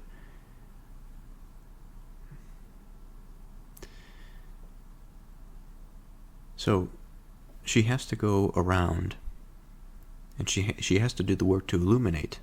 She has to exercise compassion and empathy.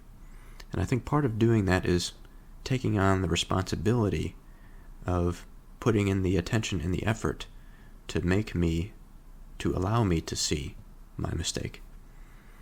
And that's very difficult. It's very subtle. It's very discerning. It requires quite a careful, strategic mind to do such a thing. But again, it's for the sake of goodness. It's for the sake of that third party that this is happening. And so let's say she removes that blinder. only then, when I'm able to see my indignation and my false positioning based on some moral authority, where I figure that the act that was committed was not a wrong that was done to her, it was a wrong that was done to me. Once I see the reversal, then I recognize my true position. And at that reversal, I recognize that my position is lower than hers. And so, in such a situation, I am at her discretion, perhaps, in terms of a moral sense, even though I am above her in another sense, in a broader sense, in terms of that fatherly role. I am below her in the sense that she can forgive me. And so there's this nestedness of potential that exists within a particular context.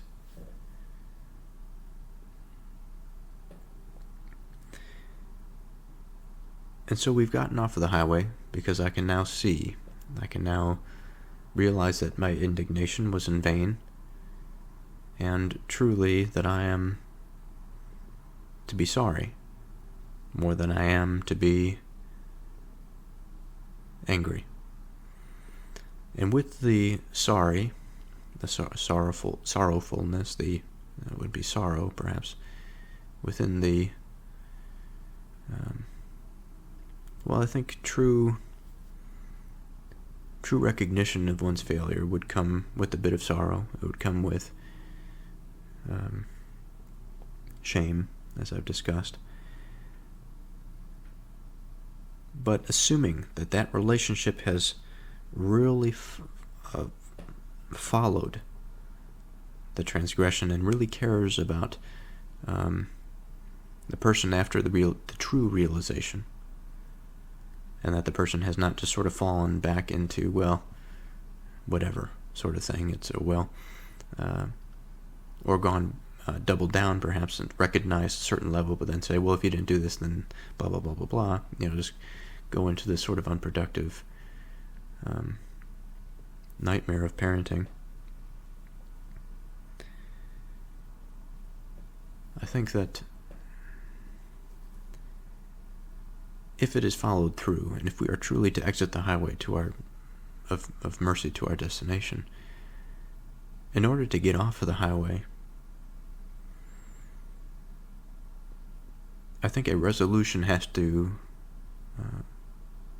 be brought forth, that some conclusion has to be brought into the fray, that the shame that is now spiraling, that is now trying to find some way to rectify itself in order for it to be satisfied and leave me alone, that sort of internal judge, that conscience. One of the ways for this to dissipate is by the child saying, I forgive you. I forgive you because we both recognize that this is the case.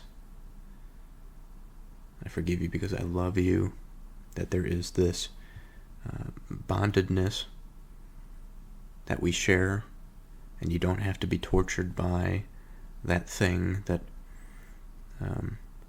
truthfulness that you have come to. Now again, I have to emphasize that this is really a sophisticated interaction, because it requires on both parties a sense of that faithfulness to that thing above them.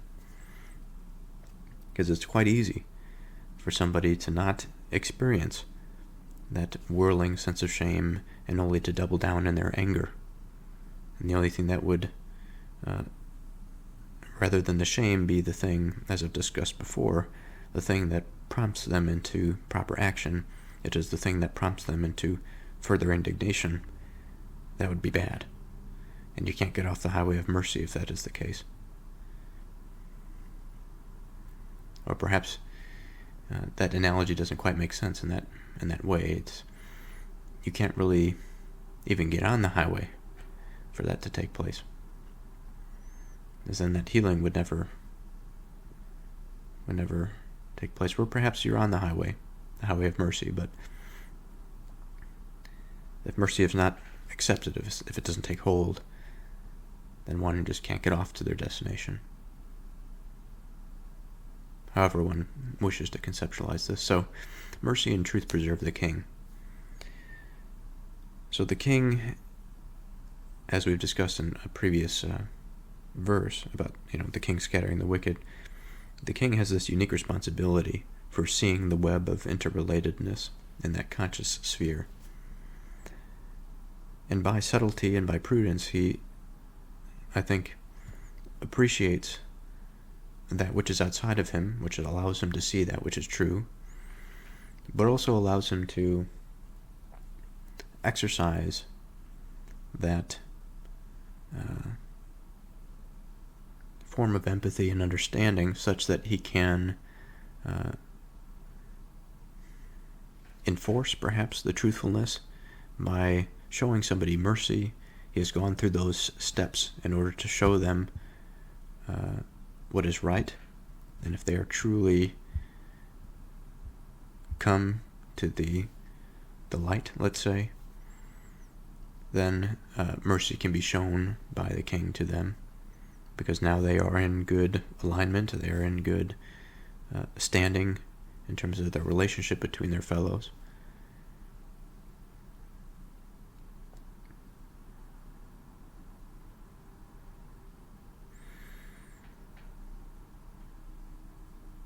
And in this way, I think, as the king, of course, is part of this network, he is preserved by the strength of that network. And so mercy, as this thing of preservation and of further unification, I think it follows that if he exercises it justly, or others exercise it justly to him, that bondedness increases, and his power, by position of authority, such that he is king, is made that much stronger. And I like the second half of this verse, and his throne is upheld by mercy. Another way we can say that is that his throne is upheld by a quality of preservation.